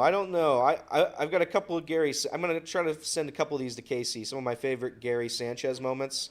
But I think he was okay last year. But there's moments where Gary Sanchez just doesn't try, and it's very evident. And I think that's a problem. I think openly quitting is a serious concern. I sent one to Casey where he was obviously trying to tag a guy at home plate, and then he just proceeded to not care at all and miss the tag. He had a 2.4 WAR last year. Did he really? Yeah. Here's this. This is when he was with the Yankees. Boom. I mean, what was that? I mean, what are we doing there? I got to try to find the Gary Sanchez sprint to first, where he just walked. Tough. That's a tough look in the Subway Series, nonetheless. That game means something to that city. It means something. It means nothing to Gary. I watched a TikTok yesterday of a Mets fan and a Yankees fan putting together their favorite franchises all-time roster. Like, this is our starting catcher, this is our starting first baseman. And the audacity of the Mets fan to say that their starting nine was better than the Yankees starting nine when it's like Jose Reyes versus Derek Jeter. And I don't even remember who the outfielder was, but against Mickey Mantle and Lou Gehrig against or it was A-Rod versus David Wright, and that was like David Wright was their 3-hole hitter. It was hilarious. Gary Sanchez had a good year last year. He did have a good year. So good for the Brewers. They signed another guy. I doubt that Gary Sanchez produces at a high level. He'll probably smash the Reds. He had an OPS plus of 116. Really? In 72 games, had 20 home runs. He batted .218. He hit a .292 on base percentage, which those things aren't very good. But he slugged 500, so good, still a good power bat. How old is Gary Sanchez now? 35? 31. 31. My God. 31. Just turned 31 in December. So there's that. Would you like to see the Reds sign Trevor Bauer, any of these guys one time? Any more signings? Or are you good with the Reds roster as is? I mean, if we have this many free agents available, and the Reds don't put their name in the hat, I find that to be not concerning because they do have a full roster. The Reds have a full roster right now. They 100% do. I would like to see the Reds, if Jorge Soler is available, JD Martinez is available for cheap, I would like to see them get one more guy for sure. You can't have you said you can't have enough starting pitching. I would say you can't have enough depth. So why not add Jorge Soler? Why not have that guy available ready to you? But again, there's just so many of them. Bring back Donovan Solano. Solano's a free agent. Bring him home. If the Reds get if they get a DH, like a bona fide DH, like JD Martinez and Jorge Soler, what would that lineup look like? It's stacked. It's loaded against. I mean, if we get Jorge Soler against a righty, Jorge Soler will still start again. He would start every day. So it would be CEH at first, McLean at second, Ellie third, Ellie shortstop, Noelvi third, Stevenson catcher, Steer in left every day. It would be TJ Friedel most days in center. Against a righty, it would be. I would assume. So Jamer Candelario's not playing? Oh my God, I forgot. Oh my God. All right, let me okay, hold on. Let me rework it. Jorge Soler plays outfield, so he goes to right field. When was the last time Jorge Soler played a lot of games in outfield? Probably since the DH. I mean, I don't know. That is wild, isn't it? I forgot about Candelario. Okay, so Candelario plays third. Ellie In plays 2022, short. played No, more games as a left fielder than he did as a DH. But that was a year ago. He's certainly a DH now. India certainly does not play. I'm very sorry. I'm the biggest Jonathan India fan in the world, but I just went through the starting lineup. What you're getting at is that it's not even a consideration. No, correct. Correct. Where you said that Trevor Bauer wouldn't fit on this rotation, there's no need to get another bat unless it was an outfielder. I really do believe though, if you're able to get a Jorge Soler or JD Martinez, let's do it. And then we got to trade somebody then. It would be Stevenson, Jorge DH, CES, Candelario at third. Would Marte not play? We'd still need Noelvi though. Yeah, he'd still have to play. Spencer Steer one of them moves to the outfield though. Yeah, it would be. Who would be the most likely candidate to move in the outfield? Marte? Yeah, I guess it would have to be. It would have to be. Not happening. They could trade India for a bucket. Mr. Mo, if they sign Soler, then they could trade India for a bucket of balls. Signing Soler would signal the end for Fraley or Benson. I almost would have to agree. I think Benson would stay, and maybe Fraley would get the raw end of the deal there. But they're both lefties. But they're both lefties. I want Jake Fraley here. I thought he doesn't compute. I thought he was a gamer last year. He was one of our most clutch hitters. So would Spencer Steer be that odd man out? No, I don't think so. After last year, Spencer Steer has certainly earned the spot, at least for this season. Now, after this season, I don't know what would happen, but I think at least for this year, Spencer Steer's earned that spot, as has Noelvi, as has Ellie, as has Matt McClain. The only person that has not is Jonathan India and one of the two right fielders. So this is going to be a fun. This is why Reds baseball is so fun. This is why we're excited this year. I just went through our entire starting lineup and forgot one of the best free agents that we signed. That is phenomenal. I recently on TikTok haven't seen one video. I haven't seen two videos. I've seen multiple videos saying that the Reds are going to win mid-90s games. Mid-90s. 95 wins, I love 96 it. wins. That's possible. That would put me 6 feet under. No, that would bury me. If the Cubs are competitive too, no, it wouldn't. They're asking where would Fairchild play? Fairchild actually has an exciting new job this year. He will be driving Redzilla around the ballpark, and he will be firing T-shirts into the stands. That will be Stuart Fairchild's job. Nick Kirby says that Spencer Steer is the odd man out versus right-handed pitching. Yeah. About right-handed pitching. If you would have, yes. So what you're saying is I should take Spencer Steer's under because he's not going to play 140 games. I think he's still going to play. There's still a lot to figure out. Good problems to have. Great problems to have, and this is why it works. This is why everybody's excited. So good for the Reds. Will Trevor Bauer get signed? Trevor Bauer will not get signed. His career in Major League Baseball is over. I would like to. It would be interesting. In all seriousness, it'd be interesting as if a contender, right? Yeah. Because the season goes on. It's June, July, and a contender team that's first place in their division loses their ace. Loses their 2. They go, listen, man, I mean, we could go and get a trade and lose some of our prospects, or we just go sign Trevor Bauer, give him 6-7 starts, and see what we got there. It's going to be league minimum. I think that's more likely than him signing preseason. Him coming midseason to a team that has an injury. I think that's fair. But even then, I don't. If he's offering a league minimum contract and nobody's biting on that, nobody's ever going to bite on it. What about Nick Kirby saying that he hopes that somebody gets hurt so that Spencer plays every day? Kirby said he hopes somebody gets hurt? Yeah, he's like, somebody will get hurt so that Spencer plays every day. Oh, no. Nick, why would you say that? Nick Kirby. Doesn't sound like a real Reds fan to me. Nick Kirby's wishing for injuries? Yeah. Damn. Yeah, but no, Trevor Bauer will not be signed ever. I think that's abundantly clear. I think he's pissed off just about everybody, so... That's it for the Trevor Bauer stuff. Listen. I don't hate Trevor Bauer. If he has not committed a crime, again, I don't know what you're punishing him for essentially. But I'll take it tough. I hate Trevor Bauer not because of the stuff that happened, like not because of the legal and sexual assault stuff, but because if I hated Trevor Bauer before that happened. It's just he seemed like a scumbag before that stuff happened. So he did. That's why I don't like Trevor Bauer. It's not. All that stuff from the evidence that I've seen from that's presented to me, there's probably more out there. I'm gonna be honest. I'm not gonna dig into it too much. But from the evidence that I've seen, he should get another shot. In the It's league. NBA trade deadline day. Will LeBron get traded? What does this say about LeBron's legacy? What does it say about LeBron's legacy? LeBron's already won a title this year. He's what? Already won a title this year. I forgot about that.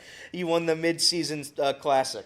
Yes. He won the fall classic. But let's see. Let's go through some of the trades in the NBA. It's trade deadline day. Is that what we're doing in the final 20 minutes? Well, that's what Colton said he wanted. He was making fun of us for talking Reds. Nobody knows what they want anymore. Pistons are going to get Quentin Grimes, Malachi Flynn, Evan Fournier, Ryan Arcidiacono. What's his name? Arcidiacono. Arcidiacono? From Villanova, Arcidiacono. I know who he is. I can't say the name, though. And then the Knicks will get Bojan Bogdanovic and Alec Burks. Congratulations to them. I know those players. Anybody else? Is that the only one? The Wizards are nearing a deal to send Daniel Gafford to the Mavericks for Rashawn Holmes. Thoughts on that one? Colton Melman said, I just wanted to hear Elliott say these names. Keep it going. Okay, let me see if I can find another. The 76ers are trading Daniel House and a 2024 second-round pick via the Knicks to the Pistons. It's pronounced Husay. Is it? Yeah. Is it really? No. I didn't know. The Oklahoma City Thunder are finalizing a deal to send Trey Mann and Davis Bertans to the Hornets for Gordon Hayward. We have a... You know Gordon Hayward? Yes, everyone wants... Fred M. is asking you a question that he wants you to answer. Yeah. What are the Raptors trying to do exactly? What do you think the Raptors are trying to do exactly?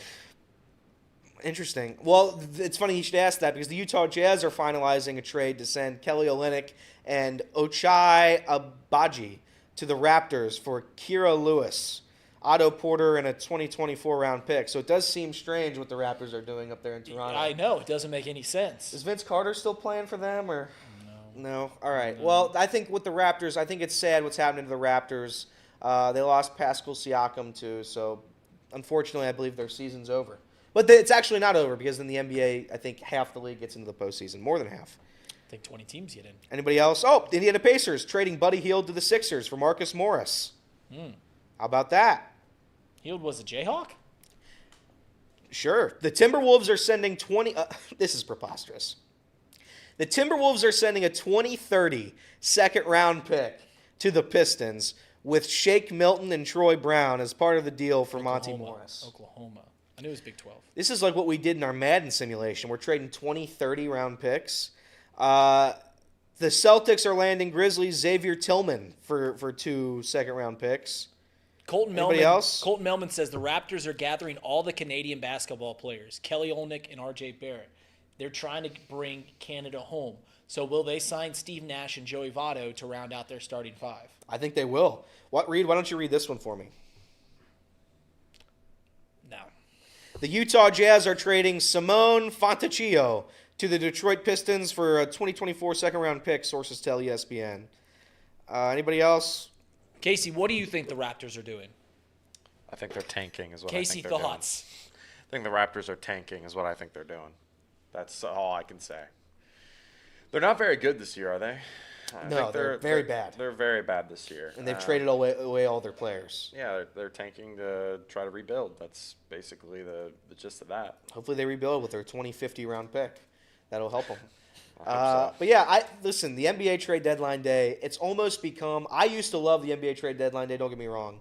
But it almost becomes, it's so good that it's just like, I don't care. Like, everybody's just getting traded. The whole team. At one point, there was a time where the MLB was really the only league that had major moves happen in it. Yeah. And then I think the kind of onset was the Celtics becoming, getting their team together. KG and Ray Allen meeting Paul Pierce, and then obviously LeBron James giving power to the players to say, like, hey, I don't want to play here anymore. But what are the Raptors doing? I don't know. I love NBA talk here in this room. There's nothing better than it. Do you think the chat likes us more when we talk NBA, NFL, or college basketball? If I bring up the name Brock Purdy anymore, I think I'm going to get a shotgun slug. They've got, they're handing them out over there in our parking lot. It's getting bad. I've never done a bit, perhaps the Dear Reds fans bit, that has been hated more than the Brock Purdy is smug and pompous bit. But At this point, I got to ride it out. You got to ride it out. At this point, I got to ride it out. I mean, God help me if Brock Purdy and the 49ers win, which I think they probably will, in all honesty. Yeah. By a point. Lindsay, I got a question for you. Yeah. What are the Raptors doing? What are the Raptors doing? I don't know. What are they doing? It seems to be the question we're all asking. Reed, it just makes you look like an asshat. Do I look like an asshat? I don't know. I like your little tough, though. Do I look like an asshat? I think we should do your top 5. I think that's what we need. All right. So, guys, we haven't done this, did we do one last week or did we do one 2 weeks ago? But we used to do this every Wednesday. We're trying to get back to a regular schedule on a Thursday. We've transitioned it to a Thursday. But it is Reed's Top 5, where I break down the thumb of the pulse here in the United States of America, or more locally, in the Queen City, the city that never apples, Cincinnati, Ohio. That was a good one. So we talked about free agency moves for the majority of this second hour. So he brought up a good point. When I was asking him if they got Jorge Soler, what would their lineup look like? He forgot their biggest free agent signing of the offseason, Jeimer Candelario. That's how great of an offseason it has been. So to commemorate the Reds' fantastic offseason, here are the top 5 moves that the Cincinnati Reds have made this offseason as we go into spring training next week. Coming in number 5, it's the move that the Zebra almost forgot. It's Jeimer Candelario. Good move. It's a fantastic move. I really like this move when the Reds made it because it was a veteran stick in a lineup that has a lot of young players that presumably a couple are going to not live up to their expectations, and that's okay. There's still plenty of talent. You don't need all of them to show out to have a great team. You just need a couple of them. But Jeimer Candelario comes in as a veteran bat, playing in a hitter's-friendly ballpark. I think Jeimer Candelario can really put up some power numbers, something that at times they've seen from Jeimer Candelario, but he's normally a doubles hitter.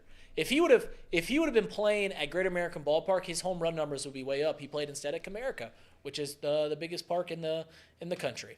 So that was number 5. Let's keep it on. We'll go with a local kid, Brent Suter. Here's what I love about the Brent Suter signing is he had a great year last year for the Colorado Rockies. He's played in this division. He knows it well. He's a Moeller kid. He's had a long continued success. The thing that I love most about what the Reds are trying to do is they brought in a soft tossing pitcher. As we all know, soft tossing pitchers exceed in small ballparks. It's when you have a guy that throws low 80s, low to mid 80s, you say, I want him to pitch in the smallest ballpark we've got. And that's exactly what the Cincinnati Reds did. They said, hey, get us the softest tossing pitcher in the league. We'll put him on the mound 60 times a year, and you know what? It's going to work fantastic. So that's Brent Suter. That's coming in at number 4. So not all moves are bringing in players, right, in the offseason. Sometimes it's keeping what you already have. Coming in at number 3, it's not trading Jonathan India. This is Elliott's guy, in all seriousness. This was the best move the Cincinnati Reds could have made. It's the third best move that they could have made, and they I did disagree. make. And they did make. It is not trading Jonathan India. This guy's in the clubhouse every day. He's got his pom-poms. He's got his skirt on. He's riling up the team as they go through the tunnel to march on to Great American Ballpark in front of 5,000 fans and really show the Queen City what baseball is. When this team wins 97 games, they'll look at Jonathan India and his 47 errors that he committed over the course of the season and say, hey, thanks, bub. We really needed you this year. So that's Jonathan India staying a Cincinnati Red at number 3.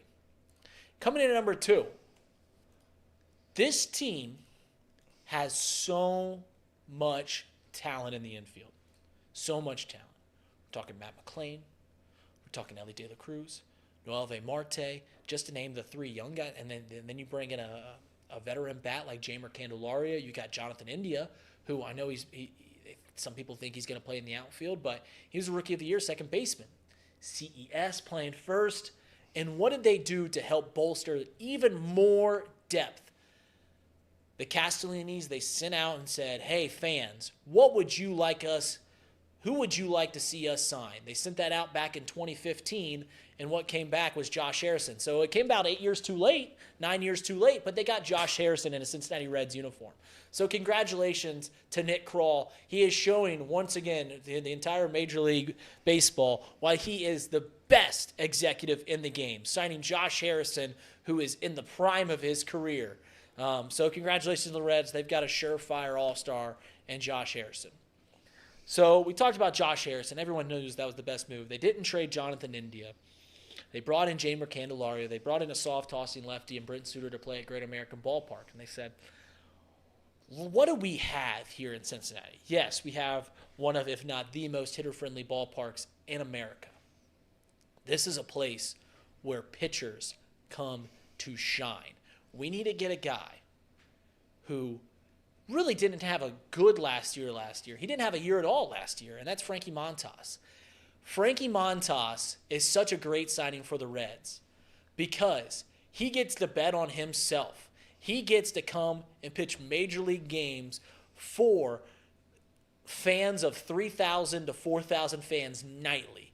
He might get, I don't know, on a great year, 4 to 5 innings pitched this year, and he is just going to light up the ERA leaderboards in Major League Baseball because that's what Frankie Montas is known for. This is a guy that's going to get Cy Young Award votes because he's going to pitch on a really good year, 8 to 9 innings this year, not just 1 1/3, but 8 to 9, maybe 4 to 5, more realistic. But this is a good signing for the Reds, a very low-risk, high-reward in Frankie Montas. So that was Reed's top 5. Elliot, immediate reactions of the top 5. I loved it. I can't wait to open the chat. I thought you did great. They really liked you doing that. Nobody told you to turn off your mic or anything like that. Just a lot of positive. Did we get to 75 likes? No. Molly said, Reed talking Reds makes you want to stick a fork in my eye. Damn, that's got to be tough to hear. 46 likes. It's not too late to just be a Reds fan, you know. I hate that. That is so freaking annoying when people tell me to do that. But like, you live in Cincinnati, why not just support the local club? Root for the home team? I don't understand why you don't do it. My dad actually got mad at me. Like, he gets mad at me when I root for the Cubs. And I told him recently, he's like, you aided and abetted my Cubs fandom. My dad coached me my entire life, and every time we'd coach a team, he like picked to be the Cubs because he knew I liked the Cubs. And like, we played summer ball, and he's like, hey, you want to be the Butler County Cubs? Yeah, we'll be the Butler County Cubs. You want to be Cincinnati Cubs? Yeah, we'll be the Cincinnati Cubs. There was also a funny chat. It was Enquirer shaking hands with Chatterbox, Cubs fan talking about Reds baseball. And here's the thing about that. I'll bring that up to end the show here. Jason and Gordo, they write those articles. And I want to say something. I do like Jason. I think Jason has been very nice to me. I don't know anything about Gordo. I'm starting to not like Gordo very much. But they do these they do these little, I guess it's not Twitter, it's their actual articles, but they do a written podcast. It doesn't work, really, in my opinion. I don't think it's great. But Twitter has absolutely destroyed these things. And I guess that's the business. It's a clickbait business. And it gets every click every single time to a point where Jason had to quit Twitter. But I think it is crazy how we have a Cubs fan as our lead Reds writer, and he doesn't. I think he actively does a Cubs podcast. He covered the Cubs for like decades, right? Gordon Whittemire, right? Correct, but then he actively covers the Cubs still while he covers the Reds. Like he's a Cubs guy. I mean, for a decade there was a guy calling games in Chicago that grew up a Cincinnati Reds fan. That's fair. But he wasn't doing both. He wasn't doing both at the same time. In all honesty, in the '90s, Cubs broadcasters were one was a Cardinals fan and Harry Carey, and one was a Reds fan and Tom Brenneman. It's kind of interesting to think about. It is interesting. Yeah, that's it. That's all I had. Do you like Gordon Whittemire? No, but I don't know him. So what do I know? I don't know him personally. If I knew him personally, I'd probably like him, I'd imagine. And this is my thing with a lot of people. I think if you meet anybody, you're most likely not going to hate. Like, I receive hate in the comments, too. But they don't know me. You don't know me on a personal level. I think a lot of this chat does, I would assume, think they know me on a personal level, and I think I know them on a personal level. But there's outsiders who see, like, a 1-minute clip one time in a year, and they're like, oh, that guy sucks. And it's like it's an interesting medium to navigate because you can't really say you don't like anybody when you haven't met them ever. So that's my. But I'll continue to say it because it's funny and it's an exaggeration. But do I like Gordon Whitmire? No. When it comes to the articles that he writes about the Reds. Does it, when people do say bad things, mean things in the chat, because it does happen. I mean, that's part of the job. Does it affect you? Does it bother you? Like when people tweet mean things? Yeah, or it does. I've tried to navigate it a little bit. And there's not too many, thankfully. There's not too many. A lot of the times, like the worst comments we'll see are be like on a TikTok or a YouTube video we do. And it'll just be like one-off comments. Like when Reed and I do our Brock Purdy bit, there'll be hatred that comes in from San Francisco. All the hate from San Francisco pours in on us, and that's I understand because I'm making fun of their player. But sometimes it is just like a random take I have. It's like, yeah, this guy's not very smart. Like that hurts my feelings, but I'm gonna have to move on. But I'm not very smart. He is right. Mr. Mo. When you said, if you meet these people, you might like them. And he said, I don't know if I've met Reed. Then he said, I actually met Reed like 5 years ago at Bluffton and recently. So I don't know. I just think I don't like him. So that's such a funny bit. Kirby says, don't open the TikTok. TikTok comments are terrible. They're the worst. What does Jolly Jolly say? As long as they're making noise. That's what Kyle Busch told me when I asked him about the haters. Embrace it, Elliot. That's a good point. That's a very good point. Well, Sean Connor, God love him, he's tired. But Sean Connor, the commitment of presenting unbiased analysis of Reds baseball as a Cubs fan is impressive. I mean, if you guys want me to try and give opinions about the Cincinnati Reds and not just shtick it up, it will be terrible. Yeah. It will be the equivalent of when Trace comes in here and talks about Joe Burrow and stuff like that. It'll be the equivalent of stuff along those. So I'm not going to do it. I'd rather just shtick it up because I don't want to try and be hated regardless. So I might as well. That's why I do all these shticks. I try to act like it doesn't affect me when people are being mean. So I think that's why I shtick it up. Is so that I can control. At least I'm like asking for it. You know what I'm saying? I'm okay with Reed shticks most of the time because I think genuinely, at least when it comes to the Reds, like he's a genuine Cubs fan.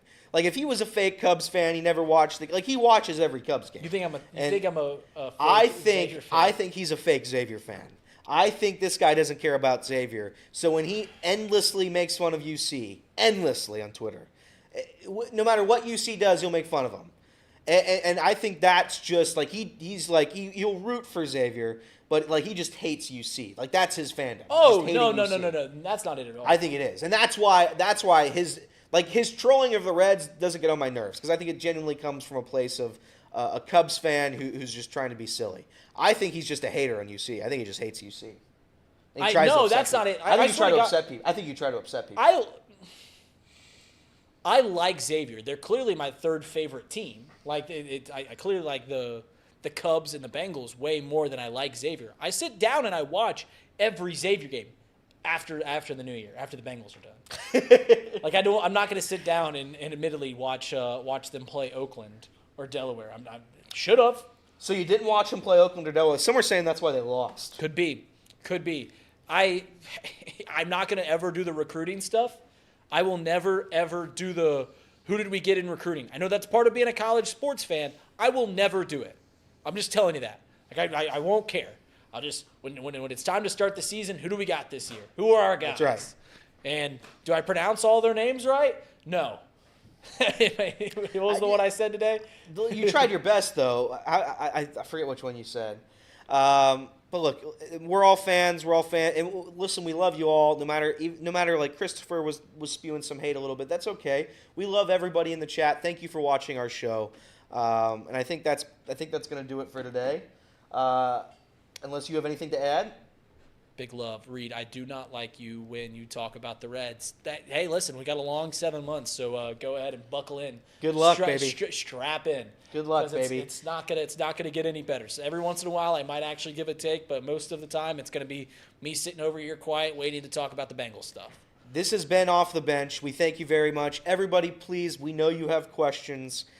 We understand the last couple of weeks have been different, to say the least. every question that you have will be answered tomorrow. So please tune in tomorrow. And again, I wish we could say more, but we cannot. But we can say it tomorrow. So everybody, see you tomorrow at 10 a.m. 10 a.m. to 12 p.m. on Off the Bench. But in about 30 minutes or so, we do have a members-only stream. We'll see those guys in there. Thank you very much. Love you guys.